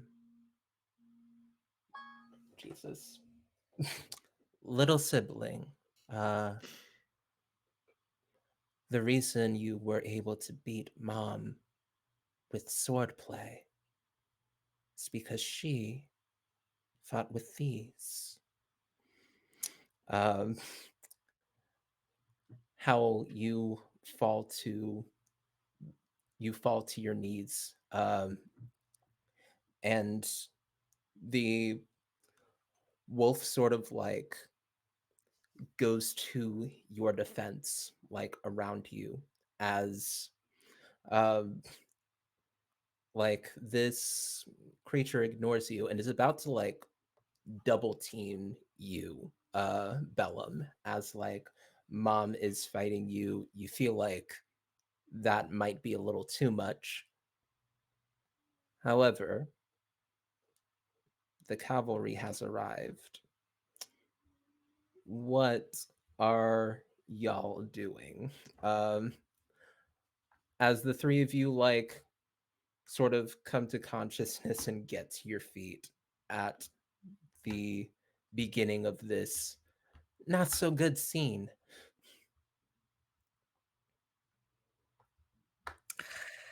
Um, I would like to do something a little bonkers. Uh, a Please, little wild, Jazz. a little out there, a little silly. Um, so I would like to emphasize that the Fester does not mean to do this. So basically, what I would like to do, and I am aware that my rolls are hard at the moment, I would like to basically Fester comes to, kind of rolls over just as they see this person retract the claws from Hal's stomach back area. And there's a moment where Hal and Fester lock eyes before Hal falls, and Fester sees who is essentially their best friend just collapse. And in addition to the burning from the fire seed, um, they just feel a sort of rage that they haven't felt since they were very, very young take over. And what they are going to do is essentially, um, I would like to, how do I describe this? Explode the volcano. Kinda. Yeah. I love that for you. Thanks. Me too. Go ahead. This is unleashing your fury. Um, this is a sword roll. You are the first to act in this scenario. I'll give you an extra sort of die for spark. You are also like you're also very much playing into your backstory of like rage being your sort of font of magic. Um yeah, you're also that's also dope as fuck. So take another die. Um and roll a hard sword roll. Okay. Um if this let me see if it works first. And then I will tell you exactly what my brain had pictured. I'm rolling 6 die, by the way. Dice? 6 dice, by the way. Listen to that. Wow.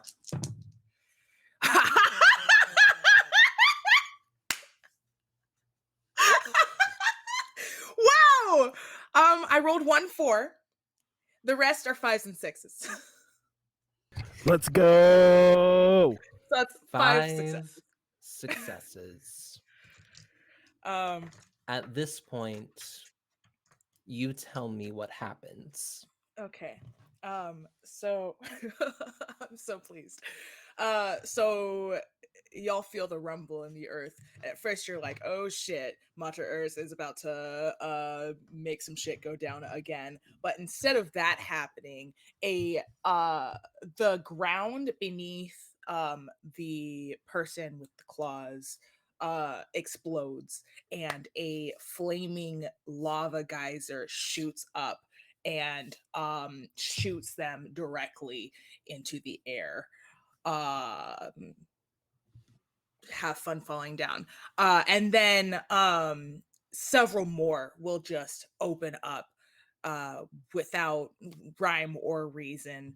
And then at the top of the caldera, the it starts to smoke and ash as lava begins to bubble out from the hole. And Fester starts lurching towards Howl.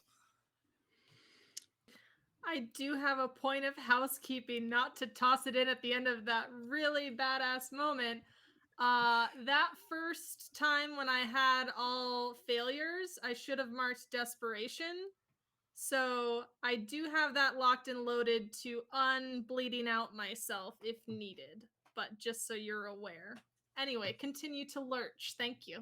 That was That's really it. cool. That's all I got. That's the coolest thing I will ever do in this campaign. Y'all are on your own. Um, the effects of the seed have worn off, Fester. Uh, you are no longer at completely. Yeah, 5 successes. You you shook that off quick. Um, yeah. Thea, Glorabel, what's the your your little sister is really fucking strong. Your little sibling is really fucking strong. What are y'all doing? Do you want to go first, Glory? I have to ask. I I'm the am, oldest sister. I am not a fighter. This is y'all's territory. You got it. I I think will pick up the pieces where they fall. okay, one, I think the only reason why I didn't act immediately and not because Fester is, of course, faster than me is because I was doing nothing but looking in fucking awe, okay? Because that shit is so dope. And it's like that's some biblical shit, okay? That's some shit, okay? So I'm just like, yeah, yeah, yeah. You know, just one of those things. Like, oh, you remind me when I was younger and totally full of fucking vigor. Um and now a question: how does the field look? Um, Pockmarked and damaged. Um, like there are geysers like throughout this place now. Like a Okay. lot of the a lot of like spaces have been opened up, and this place is getting dangerous quick. hmm And now what I okay in terms of the baddies, it's just one left, right? Or unless this motherfucker lived through a volcano. Oh, this motherfucker lived through a volcano.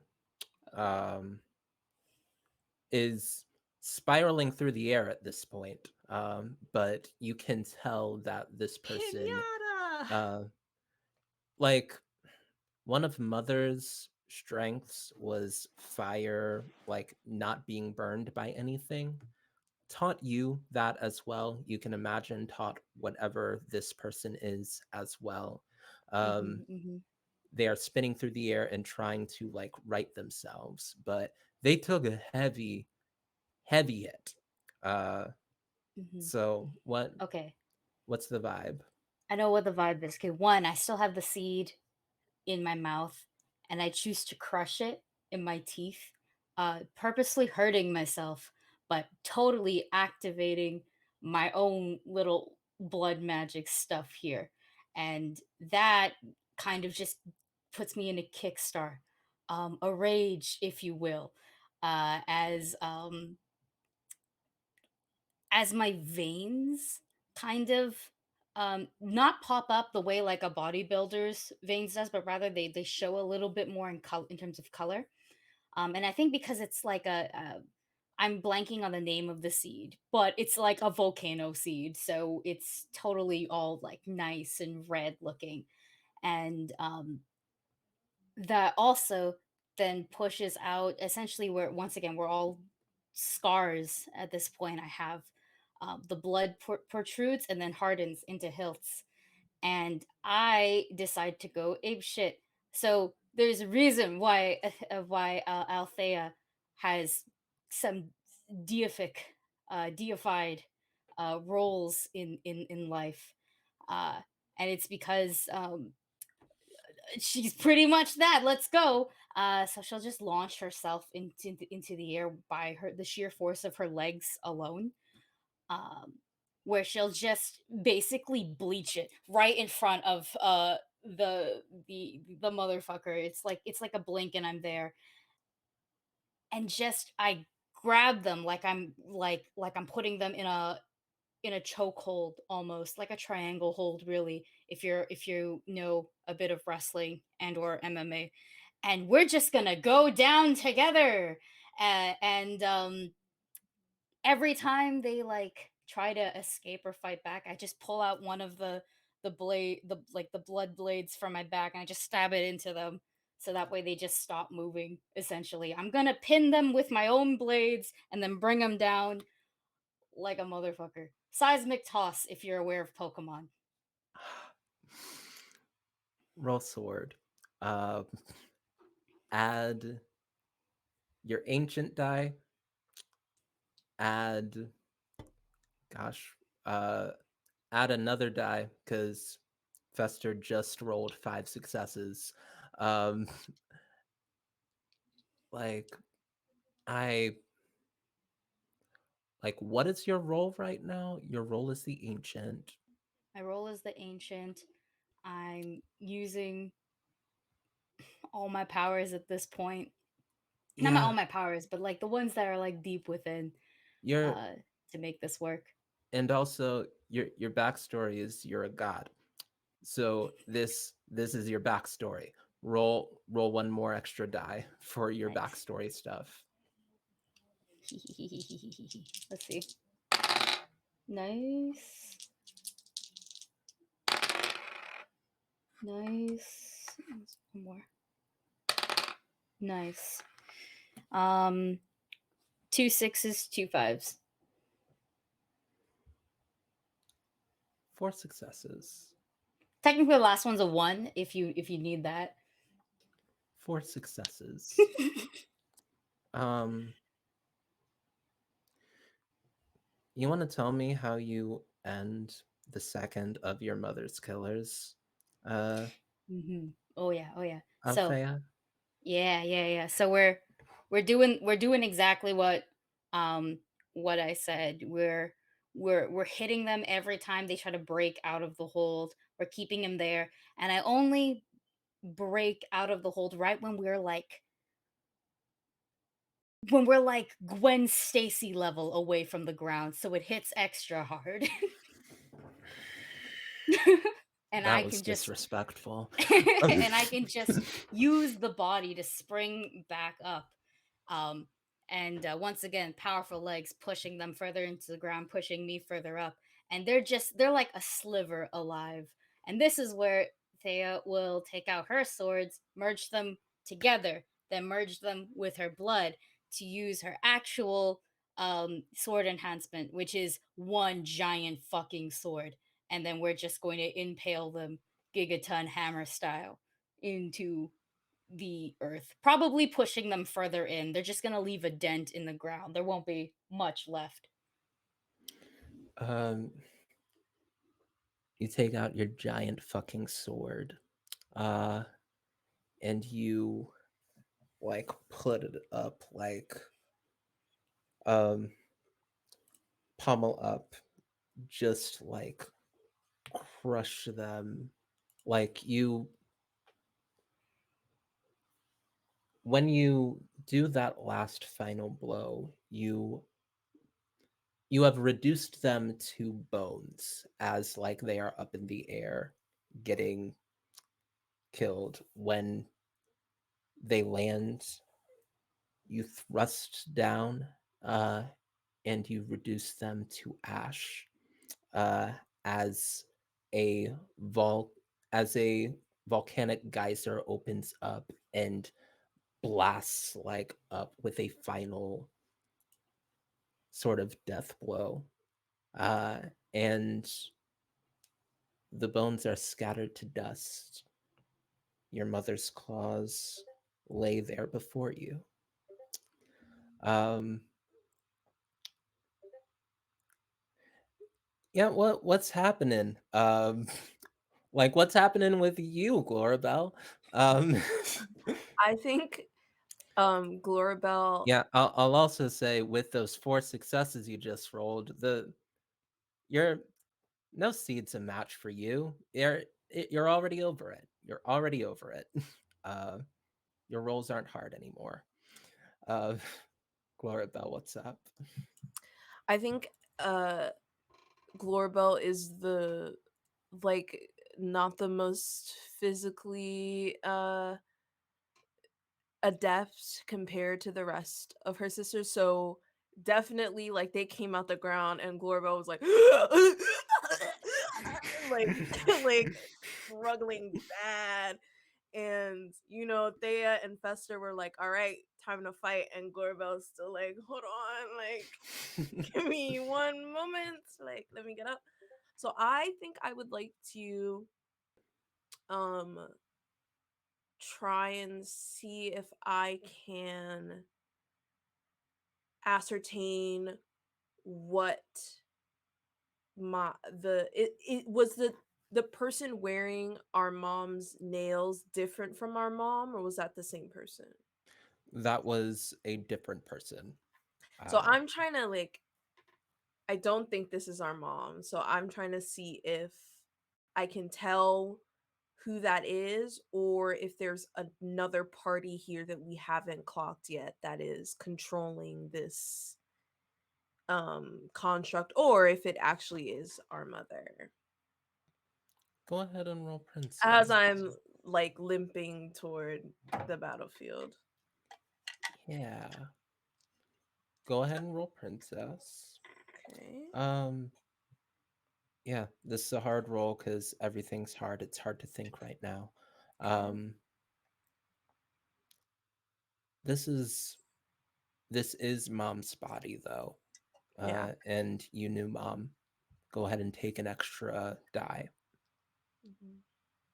Okay. A 6, a 5, a 5, and a 3. 3 successes. Um,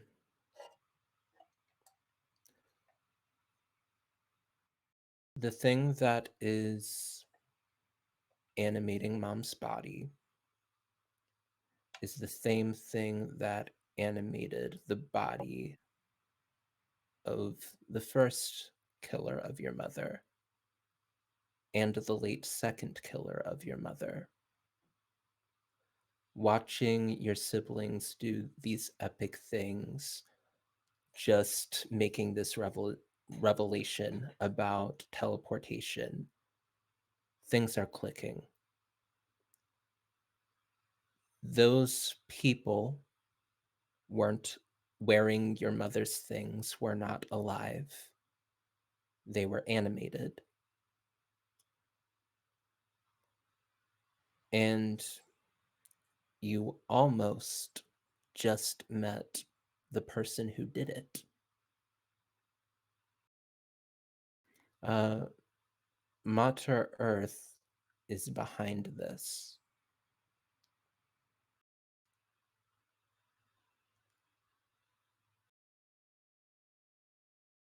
You don't know how much agency the corpses of these people had.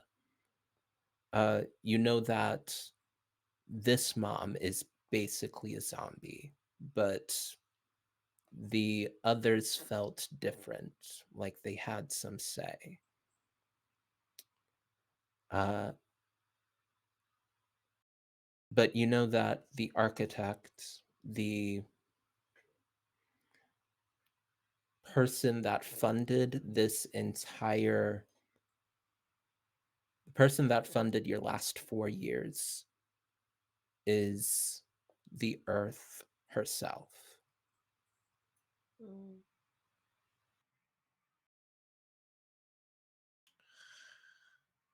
I As this revelation dawns on Glorabelle, she is hurriedly like limping towards the fight. Her vision is blurry, and she's kind of like leaning on her fencing sword slash cane. And then the realization dawns on her, and she looks at the ground again and takes her sword out of her um sheath and tries to stab into the ground to send some kind of nefarious energy toward this bitch.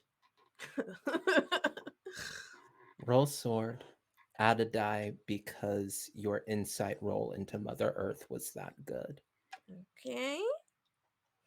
So that's 2 die. Yeah, everything's still hard right now. You are attacking Mater Earth.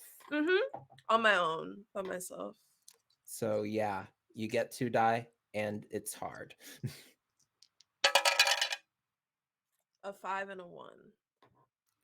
1 success.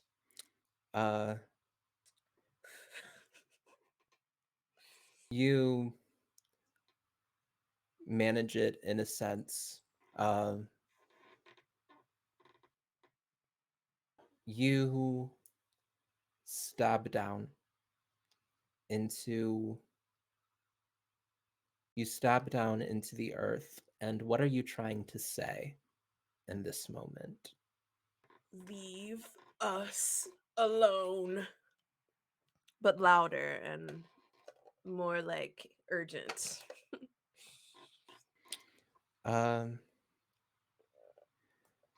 You stab downwards and send out this disorienting energy, mind energy that you have studied for so long, and radiate it downward.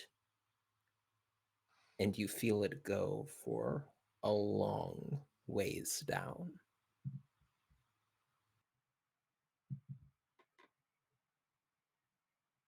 And you feel like something is heard. And then you feel something radiate back up towards you. And you take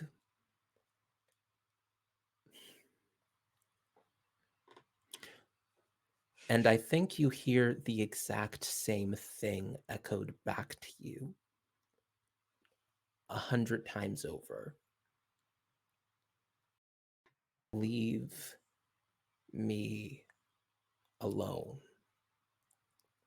And the sword pops up out of the earth and you fall back. Something about this shakes you. I'm going to ask you to take the undone condition. But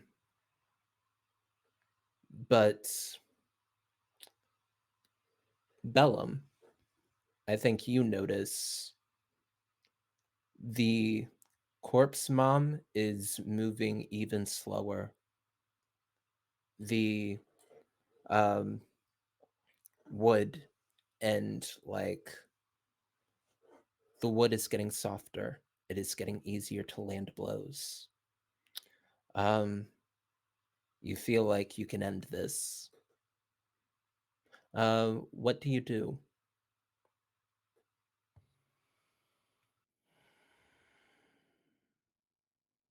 As we're trading blows, I'm like, you know, you did your best by us. It wasn't always the greatest. I mean, you did threaten me to join the family, but I get it. I was Swinging wide. there's a lot you probably should have told Hal. We're gonna have a time with that. There's a lot you should have told all of us, but the whole time, really, the family wasn't like. I don't know. I don't know who took you. I don't know why they took you, but you weren't the strong ones. We're the family's the strong one. It's us. Really? I think I stop, and my sword turns back into smoke. I think it's time I try and use my head about it. Uh, and I want to plunge this like the plain hilt and the smoke just like into the chest of this thing, and I want to use my magic to undo it and undo whatever connection is pulling us all towards this what Bellum sees as this pointless fight on an island. I think Bellum's magic is not has not been chaos, it has been paracausal. And I want to move to the paracausal outcome where we are done.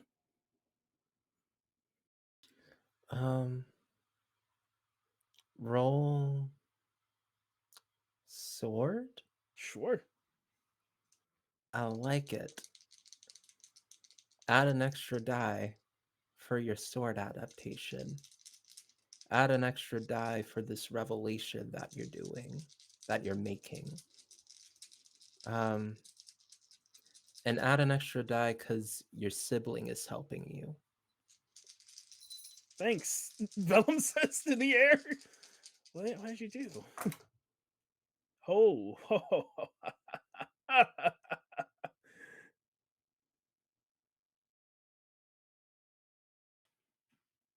that is a 6, a 6, a 5, a 4, and a 6.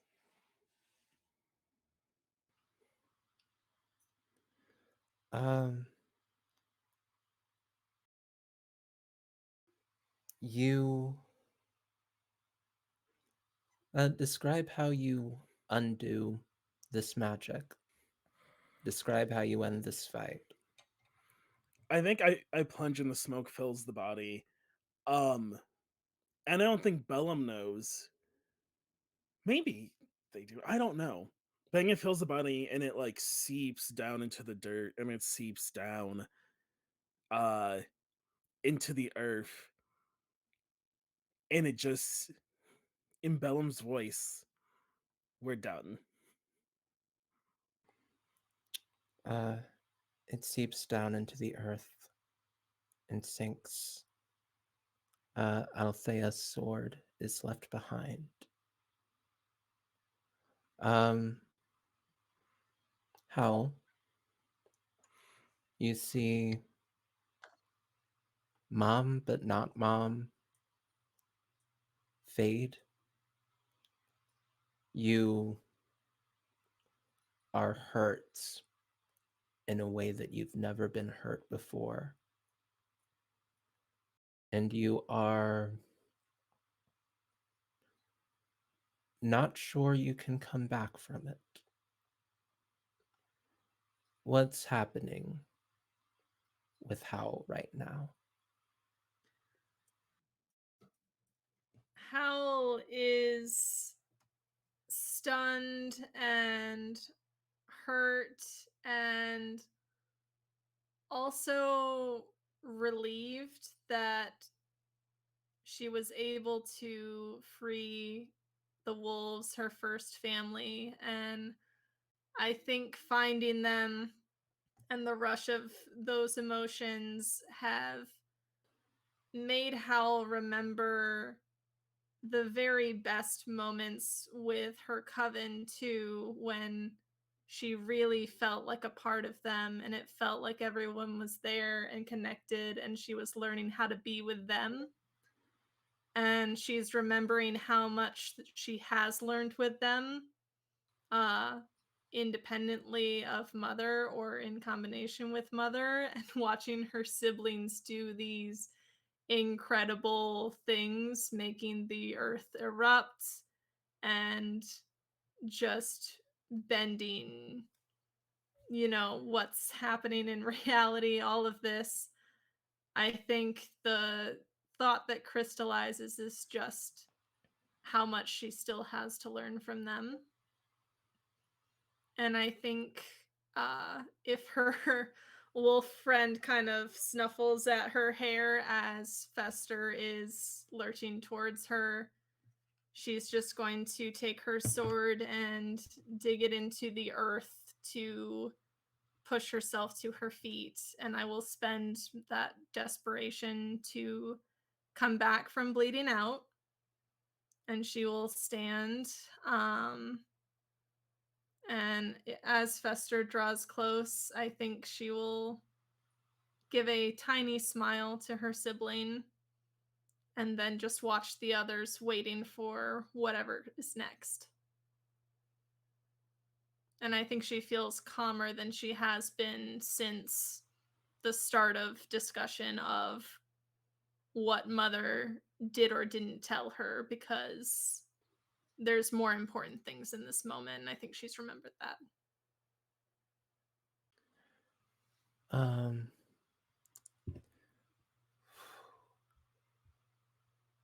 we got raided, and that's pretty cool. Hey, Waffles Maple Syrup. Um, we're finishing an epic. Uh, as how you get back to your feet, realizing something important and new about yourself. You feel like looking out upon the endless water. You have journeyed. And you see a figure in that water coming out of it. A cloaked figure, a familiar cloak. Um, the last of your mother's killers is in front of you, in front of all of you.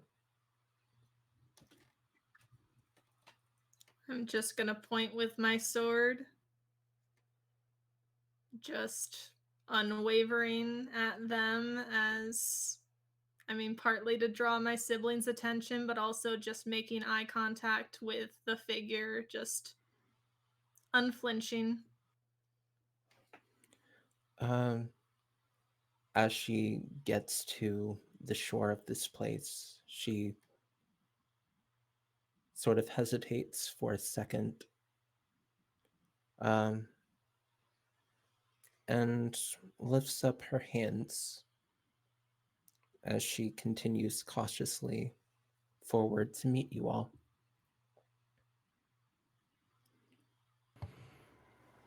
You don't want to fight, do you?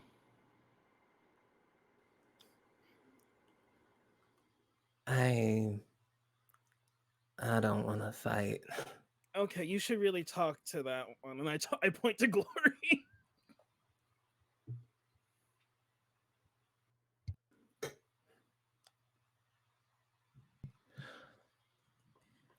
Did you die already?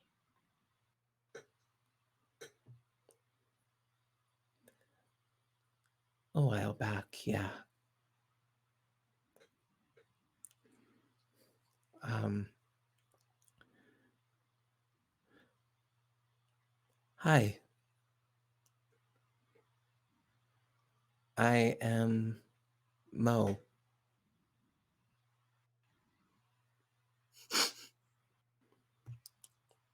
Um, what is your name?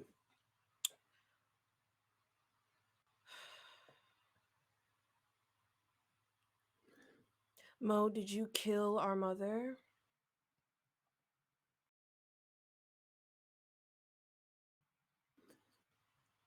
Yeah. Why?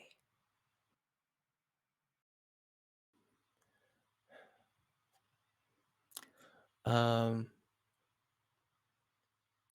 Mo sort of like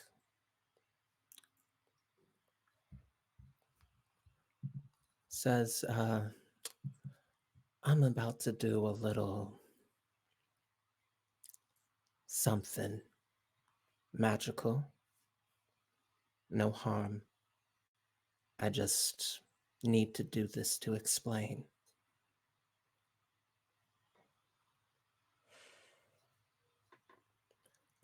She starts casting a spell, and wind, um, like goes around her, around y'all, and begins blowing the ash and smoke away, at least like over top of this island, and and pushing it like off into the sea. And y'all can see the stars, the beautiful galaxies and rainbows of stars that all make up the night sky here. Ma always had us focusing down. You know, there is so much above us, so many answers. I thought that something was weird about our relationship to the earth.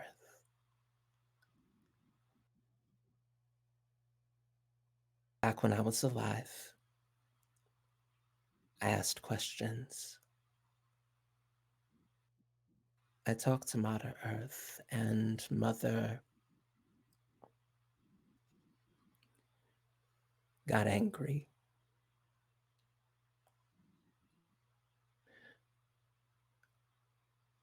I don't think she meant to take my longevity away.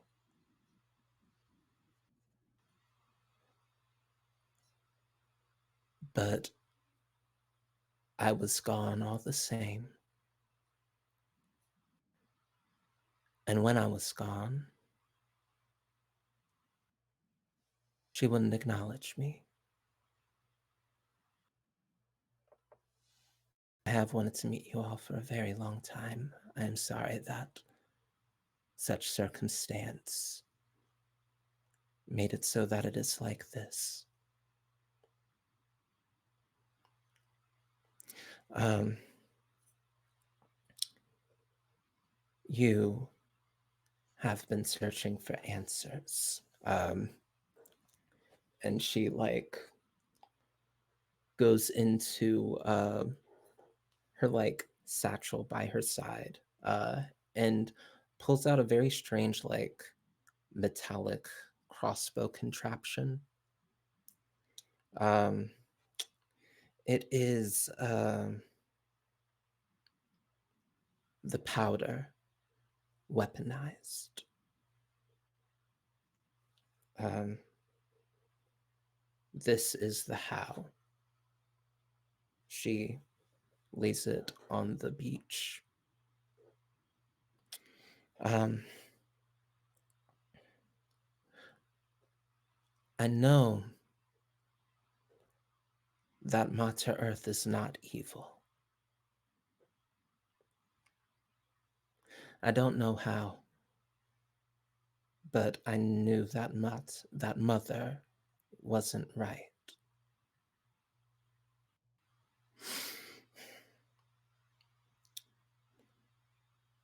Something is changing.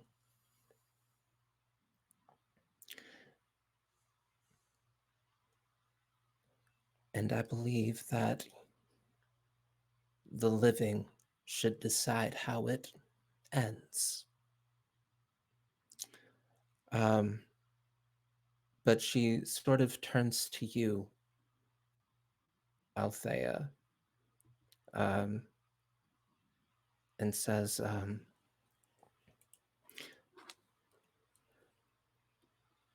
I know that Mom never told you about me, so you could never speak to me.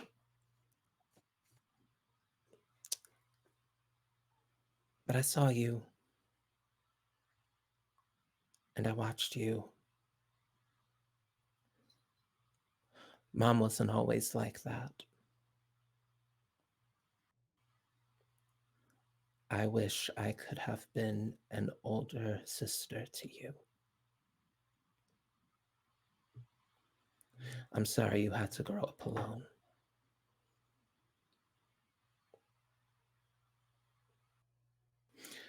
She goes to the cape uh, on her back and undoes it, uh, like taking it off, and her face, her skin, her muscles, her body all turns to desiccated bone. Um, I want you to remember us. My elder sisters took it bad when I left.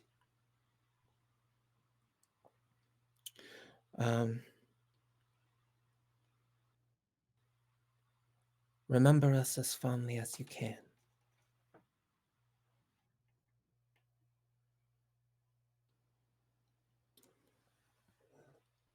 She she folds the, the cloak, lays it on the ground, uh, and begins to return to the earth. Wait, did you find answers without her?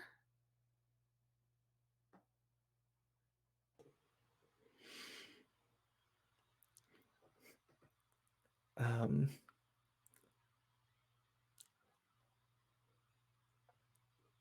like, she, a skull, socketless eyes, um, grinning with just the bare face of something that is just a skeleton. Uh, and says, stick with your coven.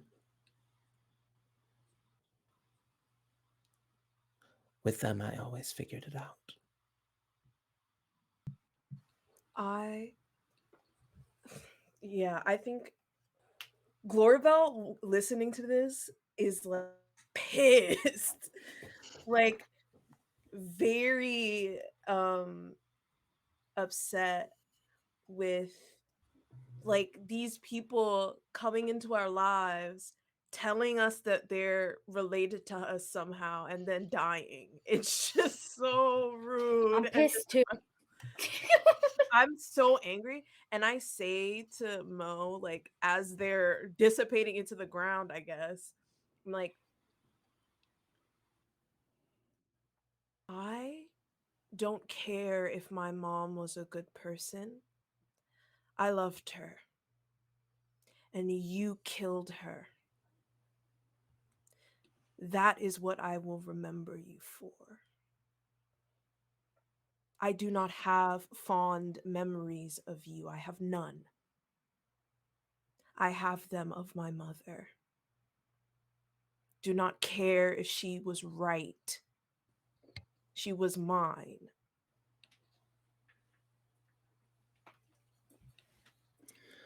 Um,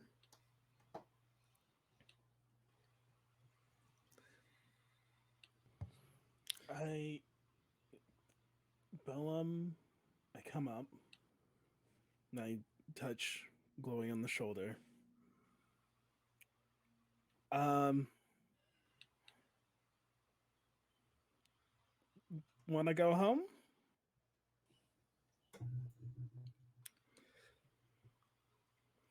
Maybe this time we all take Paramore so nobody gets shot out of a volcano. That's a brilliant idea. Let's do that. There's one thing. I don't know how to get the wolves back. I think Rudy and Dingo get seasick. um, How are we gonna get them home? We could turn them into birds. A couple of things. I'll have to ask. Paramore is gone. You haven't seen her since the middle of the fight. Oh, right. She went off with that volcano bitch. Uh, Mountain bitch. Thank you. She's the volcano. She fought a mountain. the cloak lays in the sand, and Oh, I picked as that you one up. notice, as you notice, um, Bellum's Fairmore is gone. It will take a lot to get out of here, and you just like have these items. You all just feel a presence overwhelming at your back. And you look up towards the caldera of the volcano and see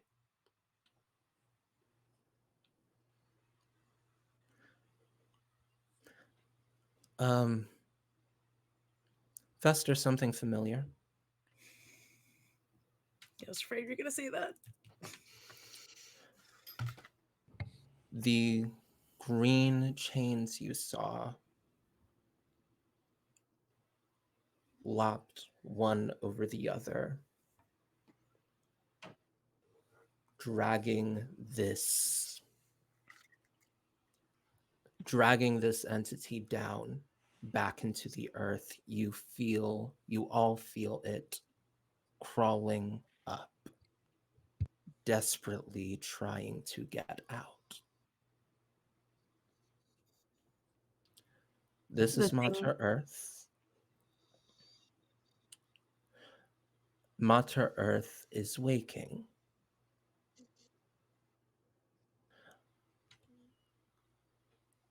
Now you all have your mother's artifacts. And she said, this would be important. You are here. You have tools and hurt feelings and each other at your disposal. What do you do? Oh, I've been waiting for this. Okay. We got all of this shit. We know we can't let her wake up. But I have so much beef, and I feel like this is the best way to go out. So Oh no. I'm gonna give whatever things I have to Glory and stuff, because I know. Well, I think I had two of them because I killed the last one that also had the claws. So I'll give the cloak to Glory, and I'll give the claws to um whoever is beside Glory. So I guess I don't know, Fester. I feel like claws seem pretty fitting for Hal, honestly, But thematically, but I'm it's up I'm to giving you. it to whichever sibling is nearby.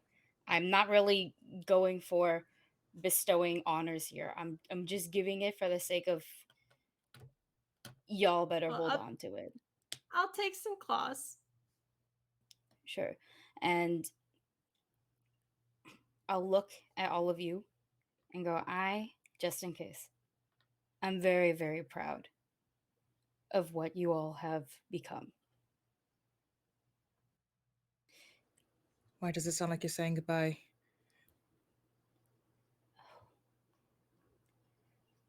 I don't think it's goodbye. I've been in worse. I know how to climb.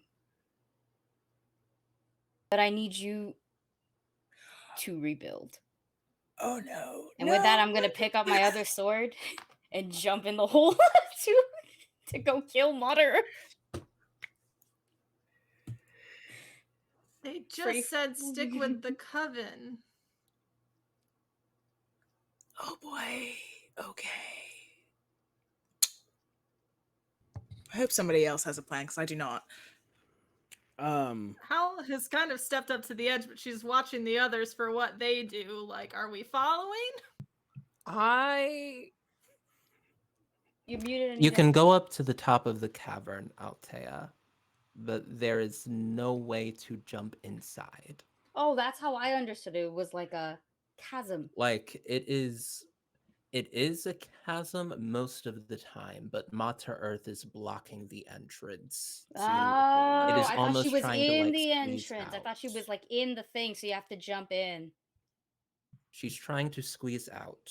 She has like threadbare green chains. Okay, Like that's what you meant. I thought she was uh in the damn thing trying to get out, hence why I would jump in. yeah, So she's you're like standing on it. We're like, no. Oh, Yeah, this is where I go. What? I wasn't gonna jump because totally understand. Because I would be there. I'd be able to see it. I wasn't gonna jump yet. like Oh, I could do I that. think Fester and Glorabelle, you keep hearing, let me go. Thea, wait. Just put the big swords down for a second, if you could. And then I would like to try and listen to the voice more intensely or more purposefully. Roll princess. Can I help? Can I also help? Yeah. Yeah, both of you can help. Uh I've add spent a 2 lot of die. time listening to trees and stuff, so. Uh yeah, roll princess, add 2 die. Um you have the encyclopedia, add that as well. So add another die. Are rolls still hard for you? Not think so. anymore. Not You anymore. Oh. killed one of the things. I forgot to say that, but rolls aren't hard. A 6, 2 5s, a 4, a 3, and a 2. 6, 2, 5s, 4. That's 4 successes. Um, you learn the story. You, Fester, and Hal learn the story of Mater Earth. How in the very, not in the beginning, but a very, very long time ago, how she fell in love with a talented witch. How together they made beautiful things across the earth. How when it was time for Mater Earth to pass,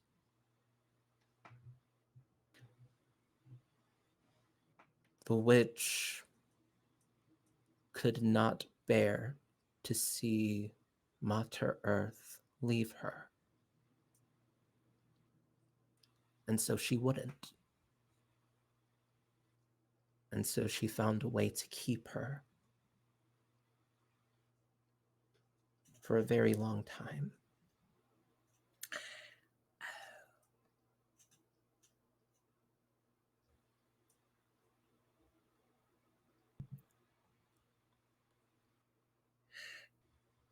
I think this is what they were talking about. The thing wrong.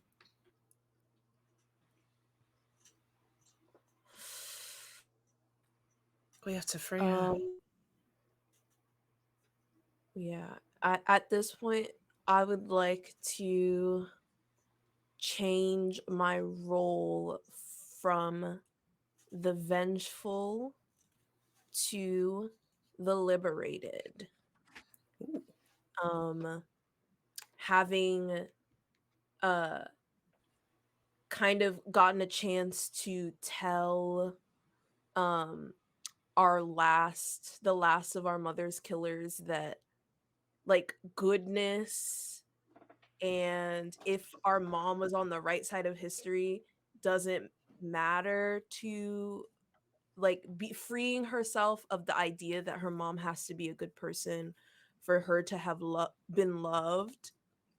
um she knows now that killing Mother Earth would not undo the wrong thing that her mom did, and freeing Mother Earth would not undo the love that she has for her mom. So that's she changes her role in that moment. And I would like to attempt to try and like have a conversation with this Oh, being. would you? I'm uh, just gonna cut her I free. I was gonna that say, being- I think in this moment, especially after freeing the wolves, and Hal trusts Glorabel, so I think Hal's ethereal shadow mouths are going to rematerialize and start to bite and shred at the chains the same way they did with the wolves to try and start chipping away just on faith that what Glorabel says I, is true. can I I turned tell? mine into hot butter knife mode and just sliced right through. Go ahead. I'm sorry. No, you're good. Can I tell if this will basically be what's ends the world? Yeah, I was Like, wondering who that cares, too. man? If freeing How- Mother Who Earth means cares? that Let's go. we all will die? Okay, never mind. It's fine. You don't have to tell me. You could Um, just. this isn't something I can answer. Um, are you all letting your siblings in on like your plan to go from killing Mater Earth to freeing Mater Earth? Like, I think we what's the said, said plan or out here? I said out loud, we have to free her. Word. We had that conversation out loud. Um, I think everyone feels, recognizes, and for the first time understands the power of Mother's artifacts. They're chains. Oh. You break the artifacts, you free Mater Earth. Bellum, Althea, what's going on? I think I get what's going on. And I look at Thea. Uh, what do you say?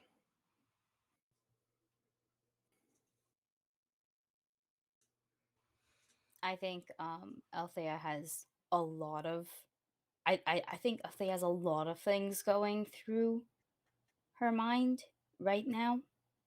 Because if you remember from the very first episode, I kind of risked my entire whole ass to get mom's things out. Not even my own things. I got mom's things out. Mhm. So it's like, well, now we got to destroy them, and it's like it's that bitter sweetness. You know, it's like, oh, I want to do it, but I'm gonna hate doing it. But I might feel good like in like a couple months. It's a very like, oh shit, I don't have enough time to hype myself up for this at all.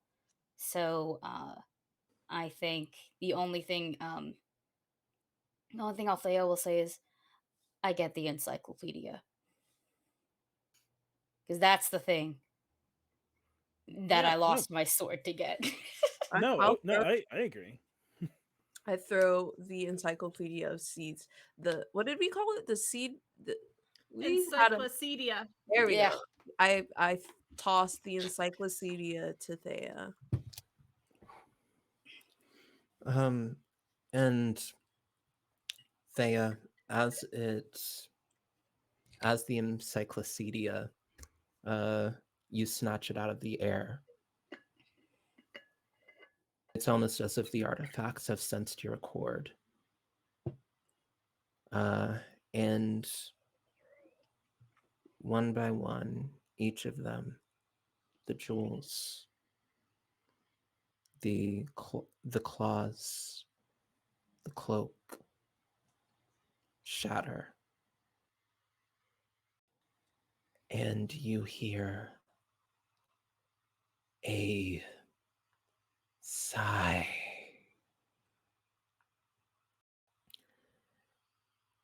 And a thunderclap as displaced air. You see Mater Earth at the mouth of the caldera 1 second and shot up into the sky the next. And large in the sky, you see this world's first moon. And with that, we are going to end Invincible Sword Coven. We are over time. Our big bad That's turned on into me. the moon. That's rough, rough, buddy. buddy. Yeah. What a perfect note to end on. Your mom's first girlfriend turned into the moon. That is Rough. That's rough. My buddies. Thank you so much for sticking with us for this amount of time. Thank you so much for bearing with me, Girls Run These Worlds. I know, thank you so much. My wonderful producer, wonderful, kind, incredible for keep staying up this late. Let's speed run through outros, introduce ourselves, say one thing about where people can find us, and pass it on.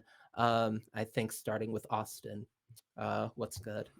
Hey, my name is Austin. My pronouns are he, they, she. You find me over on Twitter at Sailor Austin. It's at Sailor SCT Austin. Back to you, Anita. Next up, Allison.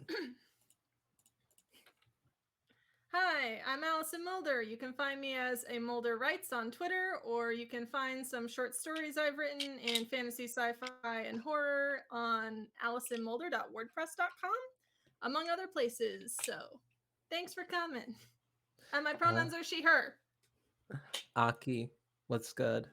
Hello, I'm Aki. You can find me all over the internet at akinomi_art, where I do things, so many things, too many things. And in fact, if you want to go see all the things I do, you should just go follow me on Twitter, like right now, or just lurk on my Twitter right now. All is good. Elden Ring won Game of the Year. That's all. Hey. Next up, Jazz.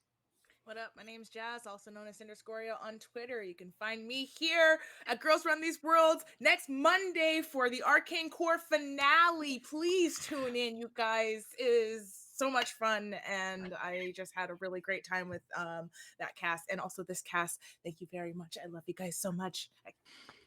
Yeah. Maud, homie, what's good? Hello, it is I, Maud, again, pronouns, they, them. You can find me most places at Dainty Funk or The Dainty Funk if the other name was taken. I am a visual artist and shit talker, so if you like those kinds of things, join me on the other side. Thank you. My name is Anita. I use she, her pronouns. I have been your super mega foxy, awesome, hot game mistress. Not so humble game mistress. You can find me at Anita the Lesbian. And with that, we are going to call it for the night. Thank you so much, everyone. We are going to be rating High Shelf Collective. Stick around if you'd like. We'll see you next time. Bye, everybody. Bye. Bye.